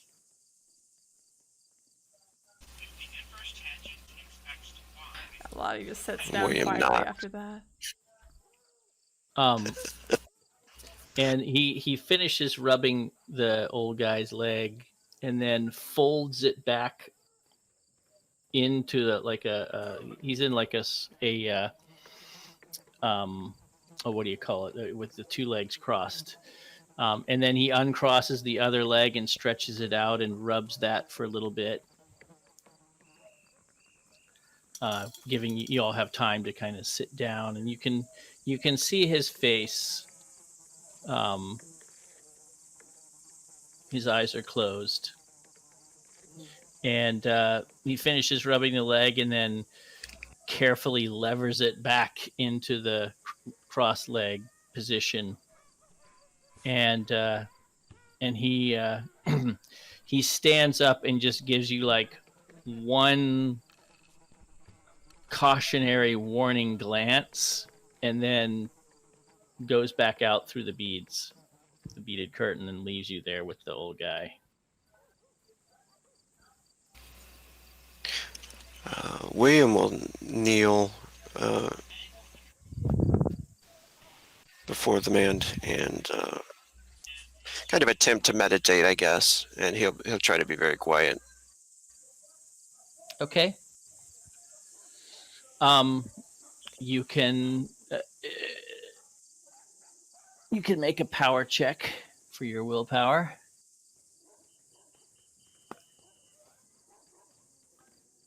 Otherwise, you have to narrate like David Attenborough. For these, is it the green one or the purple one? No, you can do it right off the macro. Oh, I mean, I don't know why I use that. Yeah, there you go. Yeah. I mean, you're going to be fidgety. You're quiet at first, but as time goes on, you're going to get fidgety. So do we all make power checks? Yep. Everybody needs to do that. Ooh, so fidgety. Maxine is the only one of the three of you who's, I mean, time just starts to pass. He doesn't move. He could be dead for all you can tell. You don't see his chest even rising as he breathes, assuming he's breathing. He just seems almost to be a very lifelike statue sitting there. In fact, Lottie, you might at one point start to wonder if maybe this is just a statue and this is like the guy playing a joke on you. The thought might cross your mind, because he's just not moving at all. But you remember seeing him move the legs.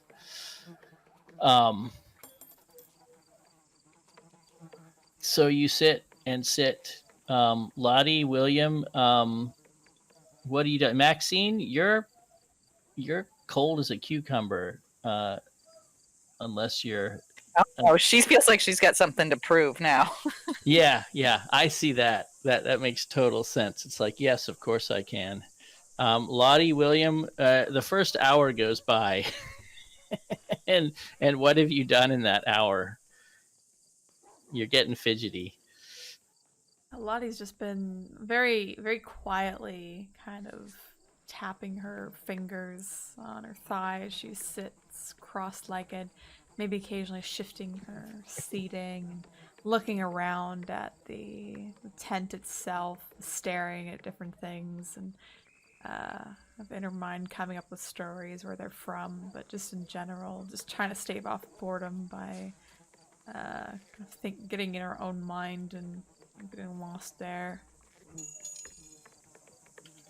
Okay.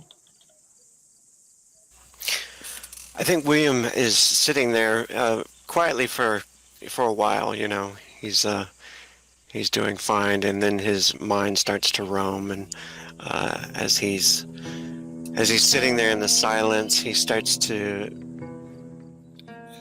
remember the accident, and he sees the police approaching him and about to tell him that his fiancée is dead, and then he notices the fly that lands on his face and kind of snaps him out of it, and sits there, sighs quietly to himself, and starts to look around the room at the others impatiently.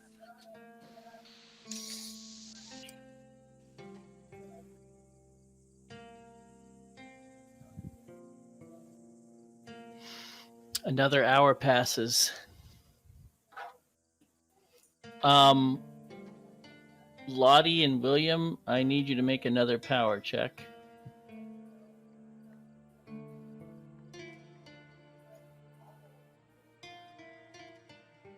Ugh.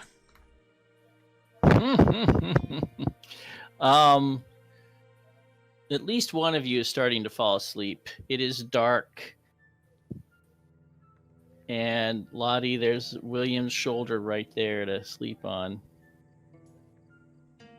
Lottie, as she sits there, she slightly unfolds her legs, leans her head on William's shoulder, and sighs quietly, and just idly looks up to William and gives a light shrug. Her eyes are starting to feel heavy.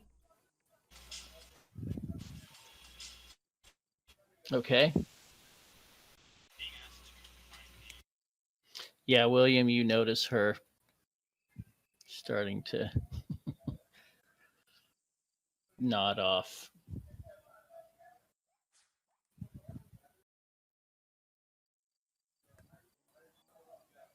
Am I one away? Did I roll a 36? Yeah, you're on the way. Yeah. Could I use a luck to put it over there? Or If you want to. 1 luck point. What's Yeah. one luck point between friends? All right. So yes, you cradle Lottie's nodding head. She eventually falls asleep on your shoulder. Okay. That's the green one, right? Yes. And another hour passes. Maxine, I'm going to need you to make another power check.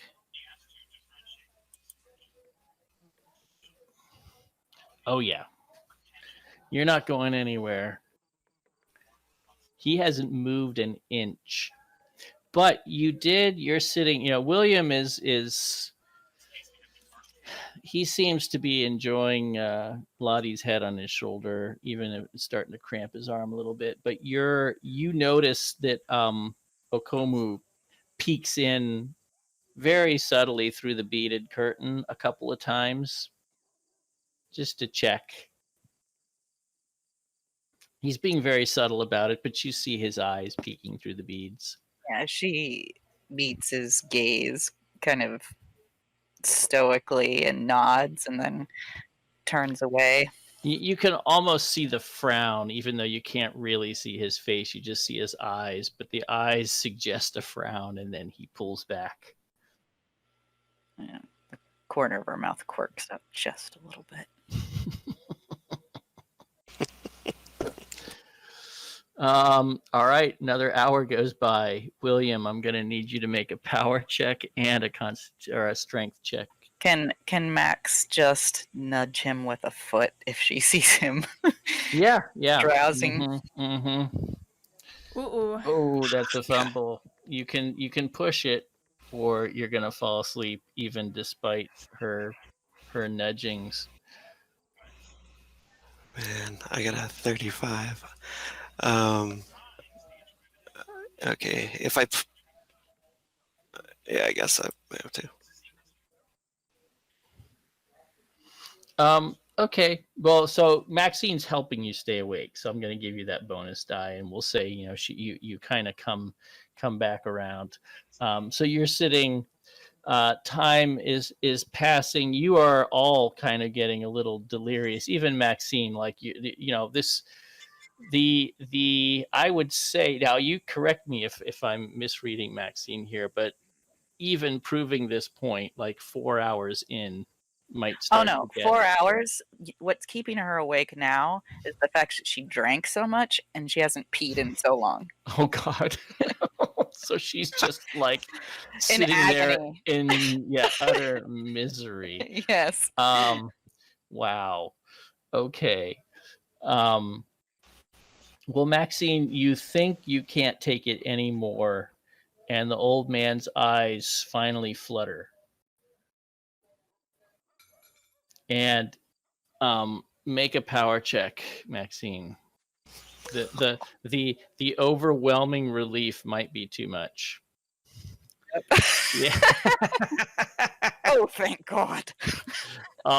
Yes, and you might not be able to hold it in anymore. It's that thing like when you know that maybe you can, it's becomes almost impossible to hold it now. So yeah, he and he opens his eyes and he just turns and looks at you, Maxine, and he just nods and smiles. She'll smile back genuinely, but also a little bit of pain in the expression. And she'll kind of nudge William with her foot, just in case he hadn't noticed. He says something in Lottie. You recognize it as Kikuyu, which is not Swahili, unfortunately. But he's saying it to Maxine.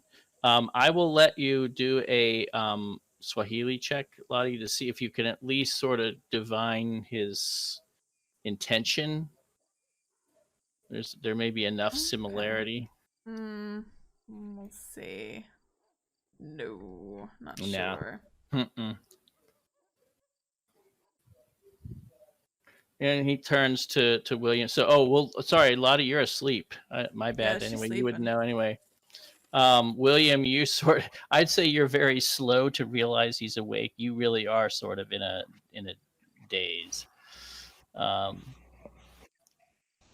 So he's he just starting to like nod off, and when Maxine probably would she kick him or tap him or Nudges him with her yes, foot. and the beads suddenly sweep aside, and Okumu comes back in. He obviously heard the old man talk, and that kind of startles Lottie awake. The sudden sound of the beads. She jumps and grabs onto William and looks around with wide eyes. And Maxine, you see Okomo just shoot Lottie a disdainful look, but he doesn't say anything. And he goes to the old man and kneels before him and whispers in his ear. And the old man turns and smiles and says something to him in a very kind of kind and tolerant tone. And Okomu looks irritated, and he turns to you, Maxine, and he says, "My master says you may go and do what you must do." And the old man just looks and gives you a big, gives you this little smile. She likes old people. She kind of grins back, starts to find her feet, that are probably asleep, and she just kind of bows her, nods her head at him and winks, and oh, well, I certainly like him. And she says, "I'll be right back." wait, that's it? William's gonna say to Maxine as she's getting up. Look, I'll be right back. Wake Lottie up. I'm up. Lottie's stirring. Yeah, she's stirring. Like the old man then looks at the two of you, William and Lottie, and he just nods benignly, almost like senile would be your the way he nods at you. William pats Lottie, and as she sits up straight, and he nods to the man with a smile, kind of a cautious hello. Okumu translates. So basically, this whole conversation will be Okumu translating back and forth. So Okumu passes the hello on, and he says, "My master greets you and says you have come a long way."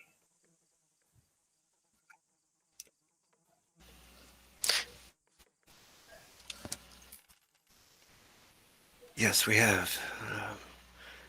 thank him, please, for seeing us. He passes that on, but you can see he dismisses it as just sort of a useless pleasantry. He just kind of and then Maxine comes back in, and Okumu listens, and he says, "My master says he saw you in a place of great fire, coming to him." Yes, we was on a train and we was attacked with some sort of fire creature magic, I guess. He says you have many powerful enemies. I do. Well, as we're trying to go against the various cults in the world, unfortunately, with that, we have made enemies. We must soon face them. You have come to face an enemy here. In the mountain. And he says, and you hear the old man say, "Satima." And Okuma says, "You seek Mount Satima, the cursed place." We do. I'm not sure exactly what we'll find there, but I'm sure they're up to no good, and I'm sure there's things that we could do that might get in their way. We could at least learn. He translates that, but you're sure he didn't translate the whole thing. He's paraphrasing. And the old man says something, and he says, "My master says most who go there will only find their death, but perhaps you will find something else." We have a friend. She was traveling with another. She had a strange story, and she had a tattoo, and she kind of makes the swirl symbol along her chest, about where redwood. As you do that, the old man nods like he knows what you're doing. And something was drawing them to the mountain. Maybe there's more people, but now I don't know. Have you heard of that happening before? Or is this something new? My master says there are visitors to the mountain that come to worship with the Moeru, the high priestess, to worship their dark god. But I don't think that's what these people were here to do. It's like something was just getting into their dreams, and something had put this mark on them without them knowing it. As Okumu translates that, the old man nods like he understands and says something back, and Okuma tells you, "My master says that there is a great calling. He has seen it. He can feel it. There are dreams. There are voices. The spirits go out across the land to summon the people to the place. Something is going to happen." Yeah. We've been hearing about that. I'm not sure exactly what they're trying to do, but it seems to be coming to a head sometime soon. Yes, he says, "Two of our village have already had dreams, and one of them has left. We could not talk him into staying. He would not hear of it." Even though he knows how evil the mountain is, he still went. He said he could not help it. He had to go and find what it was, even at the cost of his soul.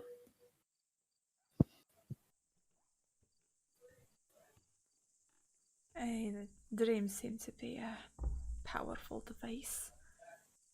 If it's constant and they keep having them, the pull is inevitable.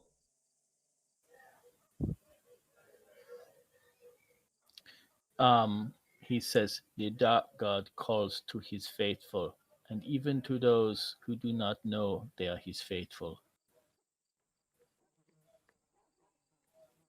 Well, as far as we know, whatever what they are doing and their eventual goal of, making sure that everyone else is plunged into some sort of darkness and chaos, it will come to a head very soon. Those outside of this place in other parts of the world who have almost endless resources, they've been working tirelessly to complete whatever machine they've been working on. That's why we're here, to find out what we can do, maybe to stop it, if we can. That letter from that woman did say what was going on here was important to their efforts. So even if it's dangerous, we can't let them go without investigating, I guess, and doing what we can to stop it. If there's something we can do.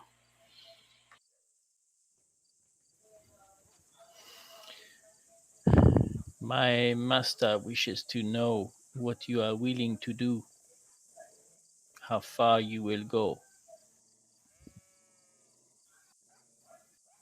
Well, we've already been in the hospital twice, been shot and burned, and had to kill others to make sure that we survive.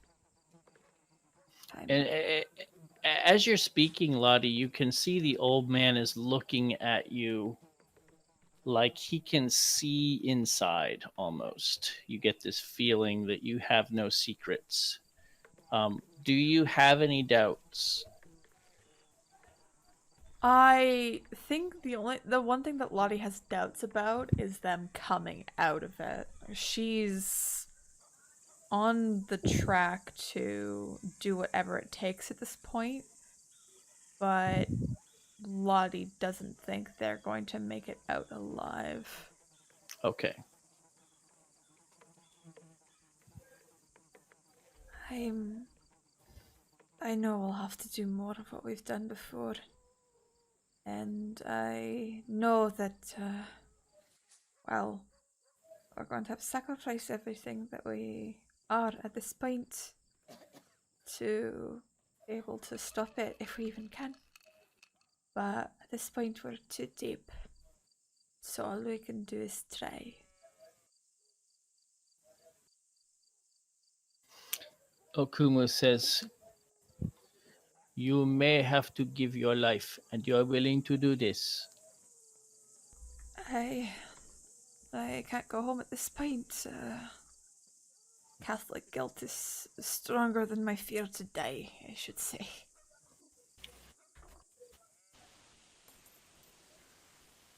William looks to her, a little worried. And you, he turns his face to you now, William. He nods. William nods to him and says, we hope to find evidence, some way to show the world of this cult and of this evil.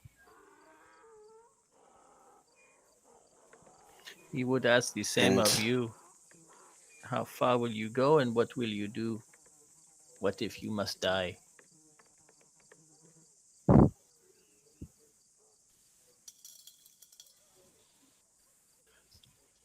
he pauses for a bit and then looks at Lottie and he says, then that's what I'll have to do. I am willing to die for this cause. Is that truth, or does William harbor secret doubts about that? It's truth, but William is thinking a lot of Lottie. Like, if he's not there, he knows that,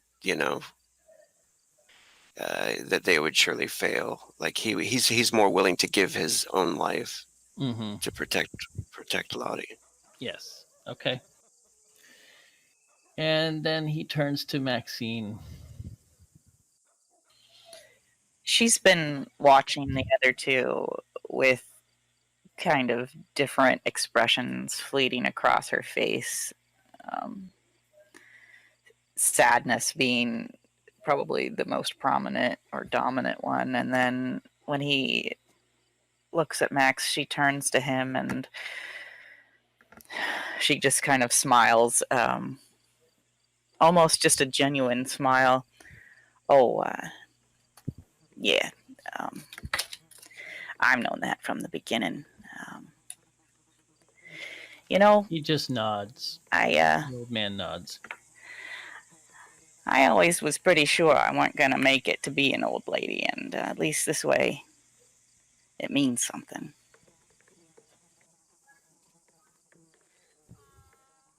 And that's the truth. I mean, the absolute truth is that she's been treated as expendable and never really seen that her life had any purpose or meaning beyond, the life she'd been born into. And deep down, she's actually has almost a fierce kind of joy about what they're doing. The only thing that she has doubts about are Lottie and William, who she reluctantly actually cares about.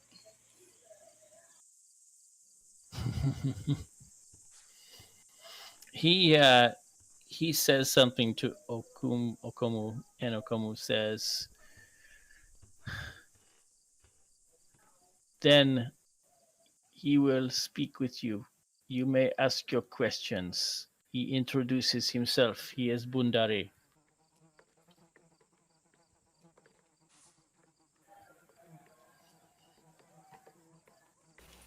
Bundari.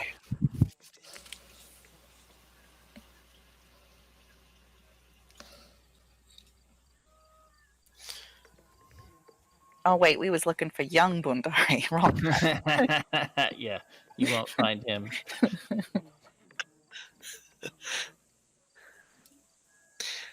And William looks to Maxine and then to Lottie, and he says, "The colt is inside the mountain, yes?" Bundari nods. The cult, the high priestess Mueru makes her home there, and she has followers around her. What about besides followers? Is there?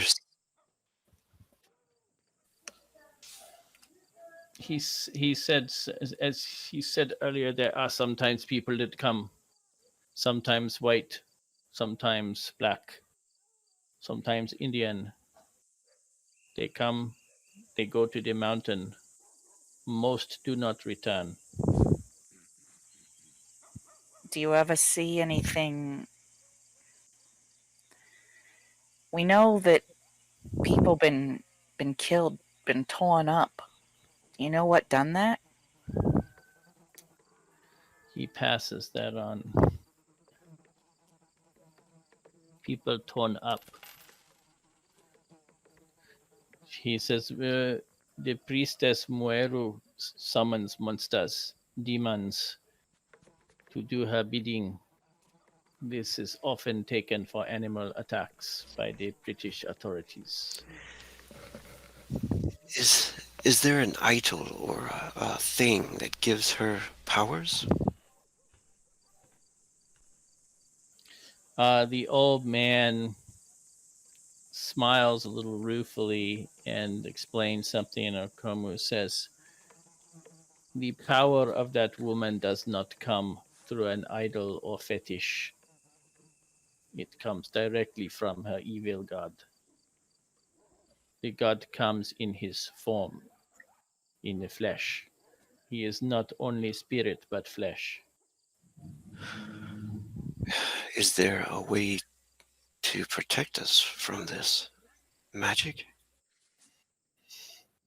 Bundari says something. He says, there is no perfect protection against such dark, powerful magic, but there are things that may help. And Bundari gestures, and Okomu goes to a corner of the hut and comes back with an old rusty box, like a tin box. And you can see it from the look of Okomu's face. He's not happy about this. But he puts it down in front of Bundari and opens it up. And Bundari fishes around. You can see he has a few little carvings and fetishes and things in there. And he pulls this out and gives it to you, Maxine.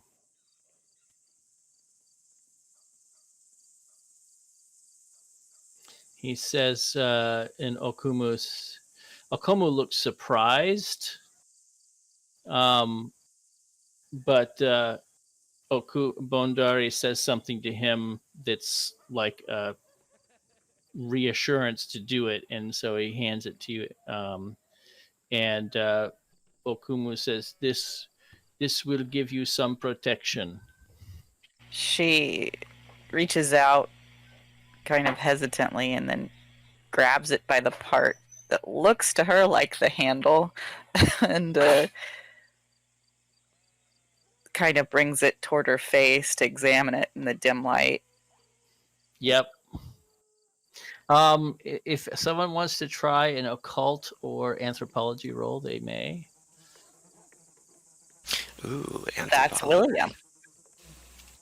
Go ahead. Ooh.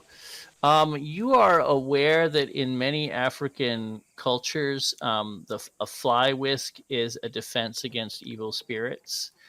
They believe that evil spirits often take the form of flies. So African magicians almost always have whisks among their paraphernalia. And you divine, or you can, by looking at it closely, you can see, you imagine that this is from the carvings on the handle. It is supposed to fortify your mind against spiritual attack. And the whisk is also meant to help you find hidden evil. Nice. And William will look kind of surprised at it for a moment and smile and nod. Many cultures believe that this can ward off evil spirits and find evil. He nods to Maxine. She looks up to him gratefully because she had no idea.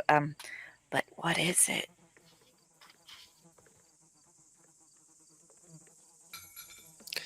It's a magic fly swatter, yes.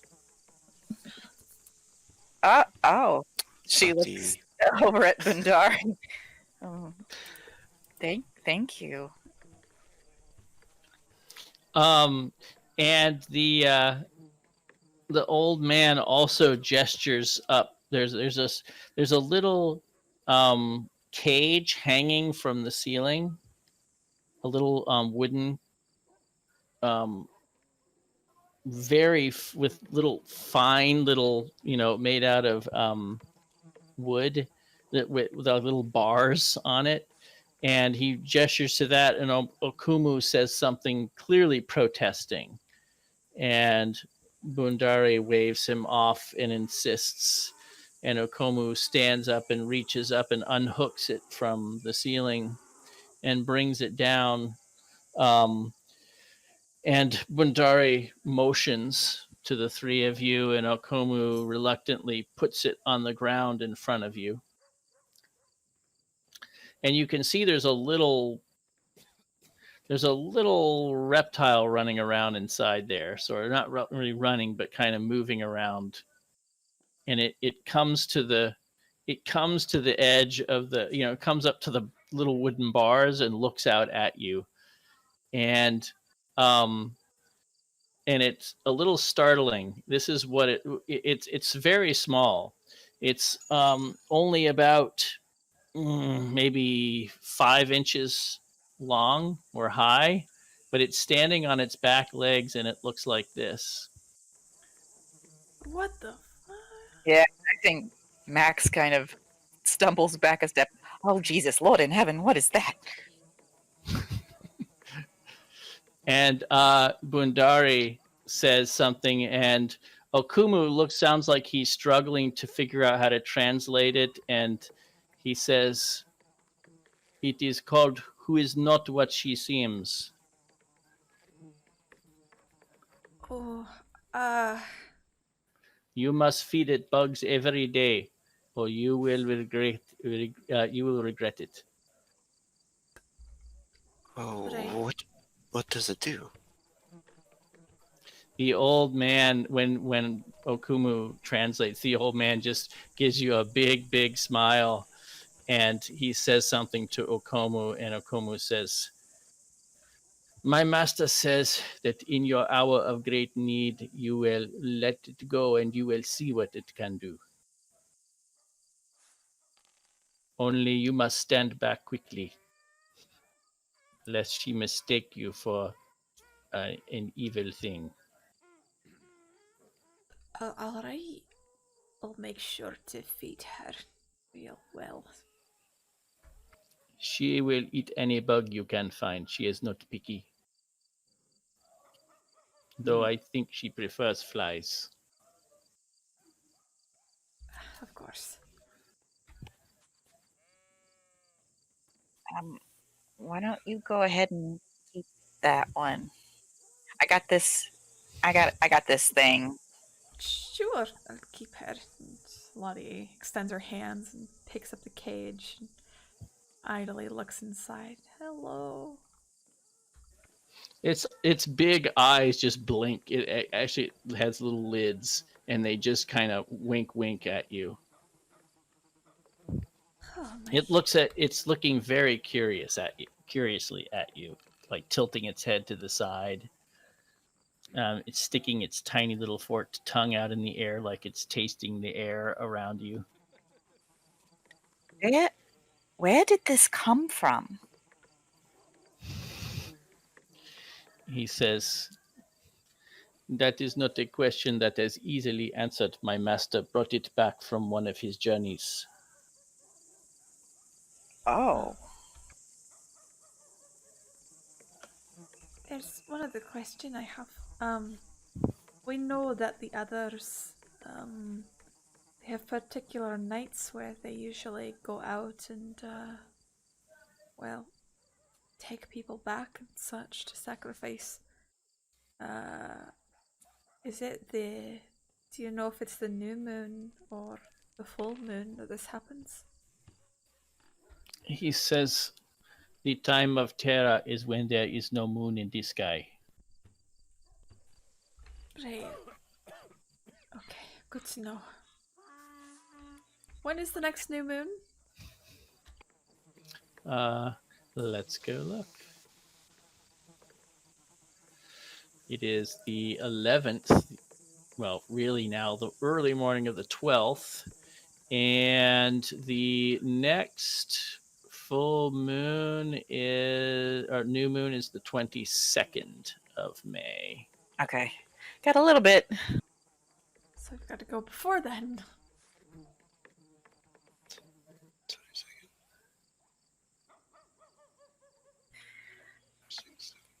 So I gotta say, I didn't really expect actual help when we came here, and I can't tell you how grateful we are. I don't know. Anyway, it gives a little bit of hope. Okumu says, "My master wishes you the favor of the gods on your journey, that you will find your strength." And she nods solemnly. Akomo, do you know back in Nairobi, do you know of if there's like an Indian lady who works maybe from Weru? I think maybe she's the one that summoned the fire creatures. He asks, and Bundari says, "There is an Indian witch in Nairobi. She is a powerful witch doctor."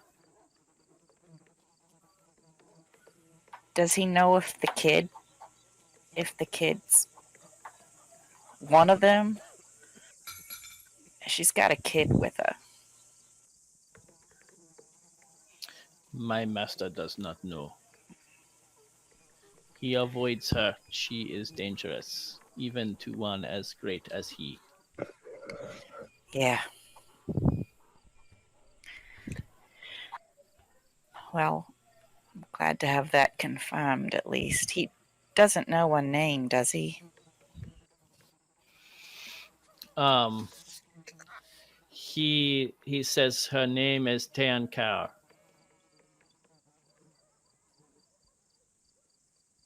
Tayankar.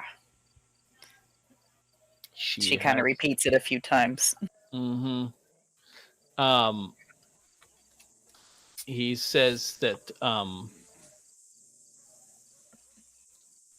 she has a shop in Nairobi. A shop? Well, I guess I never picture these folks having day jobs. She says she sells tea from India. Over in the Indian part of town, probably. Yes.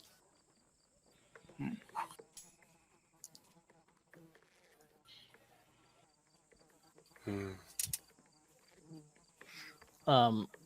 Bundari says something, and Okomo says, "Oh, my master says if you wish to make enemies of her, you must be very careful. She is most dangerous and has no hesitation to kill those who oppose her." Yeah, she, And he says, still, she is nothing compared to the power of Moeru. Moeru speaks directly to her god. Moedo. He... We Oh, go ahead. Oh, go ahead. That's okay. We kind of watching the look on Maxine's face.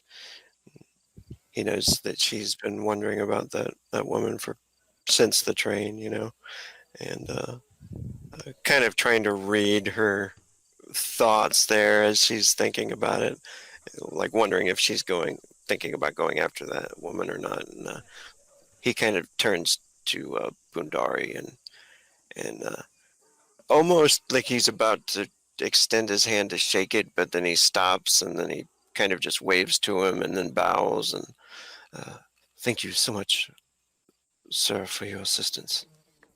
He just smiles and nods his head to acknowledge you.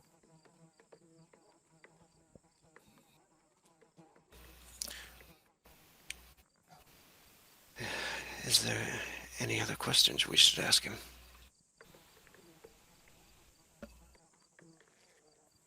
I can't think of anything. yeah, Max is thinking and kind of shrugs and shakes her head. I'm sure we'll think of something as soon as we get back to Nairobi, but that's just the way of it. Yeah, it is true.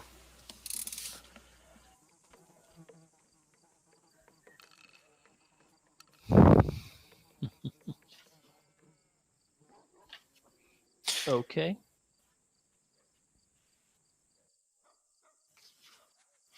Hmm.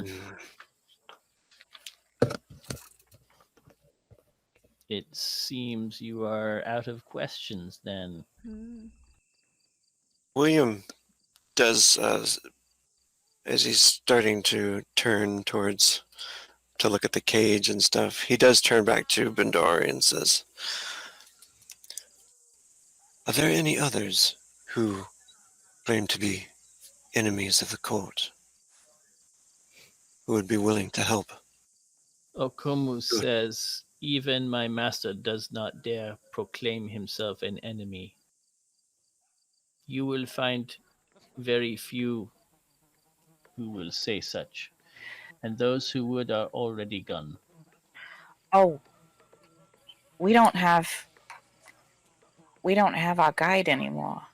I see. We need a guide to the mountain. Maybe even if you can just recommend someone from town who's not unreliable. Okomu passes that on, and you can see a worried look on his face as he's doing so.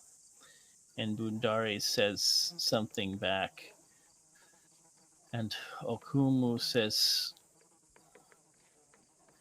my master says that I must seek if there is anyone willing to go.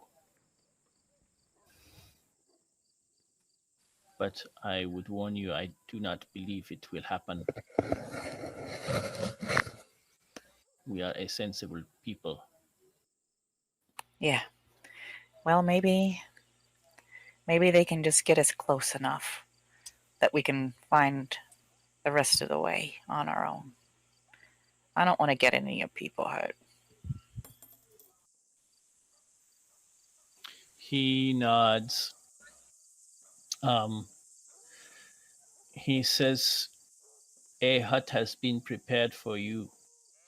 You will sleep until the morning, and then we will discuss if there are any willing to take you,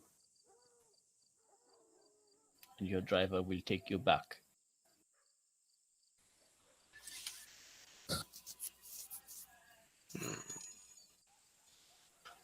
William nods to him, looks at Maxine.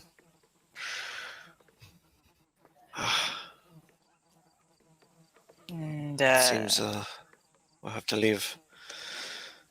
She'll have to spend a night without us, then, I suppose.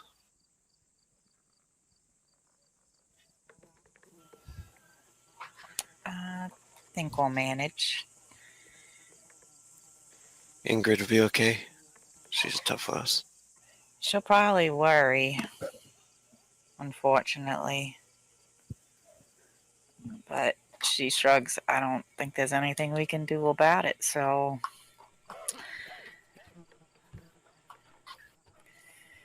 Ah, well. But the old man's eyes have already closed again. And Okomu stands up and he says, my master must sleep now. He is exhausted from his journey. You must come. All right. And as he is kind of drifting off, she kind of says quietly to Okomo, where does he go?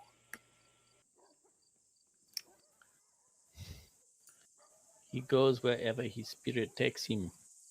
Sometimes he knows where he wishes to go, and sometimes he wanders to discover. That's amazing. He teaching you any of that? He is trying, but I am a bad student. Yeah, well, you and me both.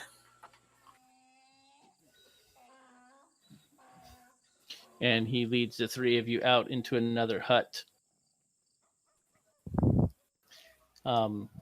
He explains it's the hut of the man who left to go to the mountain. Oh, jeez. He says, Don't worry, we have placed dream catchers here so that you will not suffer from the same dreams that he had. Although he had them too and they did not stop them for him, so but perhaps you will be more fortunate. Can we have one of these for my friend? He just shrugs and says, if you think it will aid you. Well, it maybe can't hurt. He just nods. He says, someone will come for you in the morning. And then he just leaves. Thank you, sir. As he leaves, William looks to Maxine and says, "The dream Ingrid had. What did she tell you about it in detail?" Some detail. I know that she sees herself going to this mountain. I don't really remember all of it, to be honest. Maybe she can tell us more when we get back. I think it was like, like it had images, but it was like a dream, stuff didn't all make sense. But she felt drawn. She knew that this was the right place to come to. And she keeps saying when she gets there she's going to know it. And I believe that.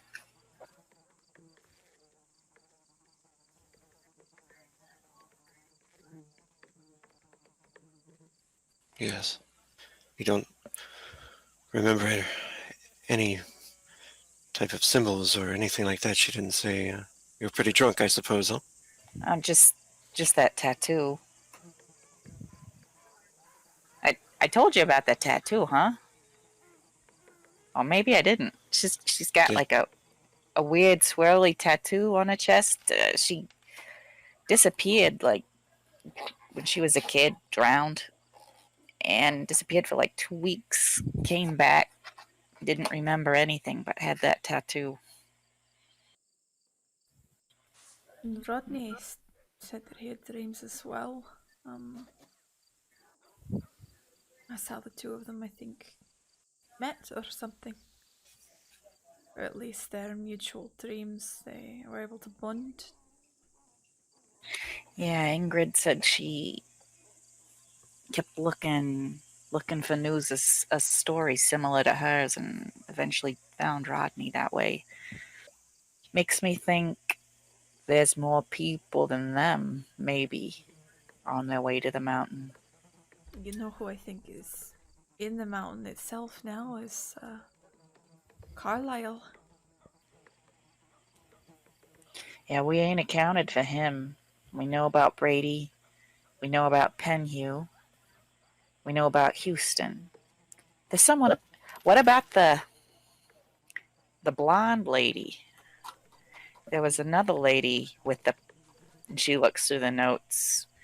I think her name was Hypatia Masters. Not sure. I ain't never heard anything about her. That makes me curious anyway. Maybe she's leading a secret cult somewhere in Timbuktu. Could be. I'm pretty sure that the Carlisle's here. If Mueru's the high priestess here, I'm sure that he's close behind her. That makes sense to me. But let's see, we got until the 22nd before the new moon. You think we could burn down a tea house between now and then? She has kind of a vicious look on her face. I don't think we should do that. I think we should just get our things together and move on. I don't know. Sometimes the best defense is a good offense, and she's gonna be dogging us. Anyway, I won't insist on it, but we had that one fella following us today. Yeah, and I bet he works for her, that Indian witch. Well, hopefully she's not too mad at me chasing his boy, or her boy. Oh, well, she didn't have no reason to be mad at us when she tried to bun us up on the train. Anyway, maybe we don't burn the tea house down, but maybe we at least figure out where it is. Little compromise? I can do the compromise. Maybe we could send our little friend after her. And he looks down at the cage, kind of wiggles his finger at the little creature. That I don't even like thinking about that thing. I'm sorry, but that thing is wrong. And anyway, maybe I think we need to save that creature for the big dog. You know, the lady on the mountain. I agree. That I was hoping for something more, I think. I mean, a fly whisk. Yeah, I mean, what? And she kind of pulls it out. What am I supposed to do with this again? She just starts waving it around. You want to catch some flies for our little friend here? That'll help. I could try. She looks around for flies. Oh, you don't have to look far for flies. She starts swatting them. Yeah. It's mostly just to shoo them away with it, but you might be able to slap one down hard enough, to stun it.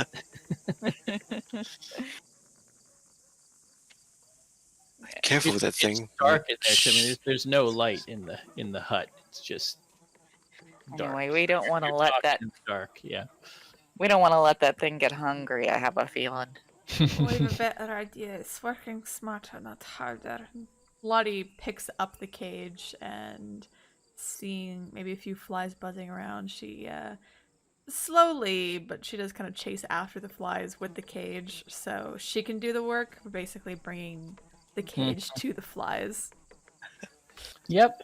You see a little tongue dart out and stick a fly, and pull it right back in. The tongue went out about 6 inches, as long as this thing.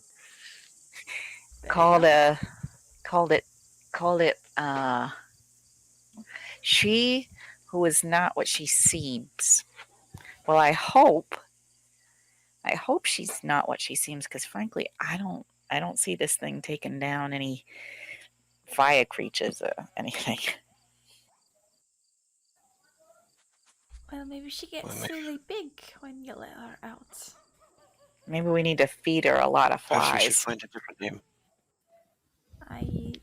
I'll It's kind of a long name. She who is Lindsay. Lindsay. Lindsay. Hi. All right, Lindsay. Seems more like a Shirley to me, but I suppose No, it's your Whinsey. baby. Whinsey. You too. Whinsey, like a win. Yeah, we like an acronym. Is that like a British thing? Who is Oh.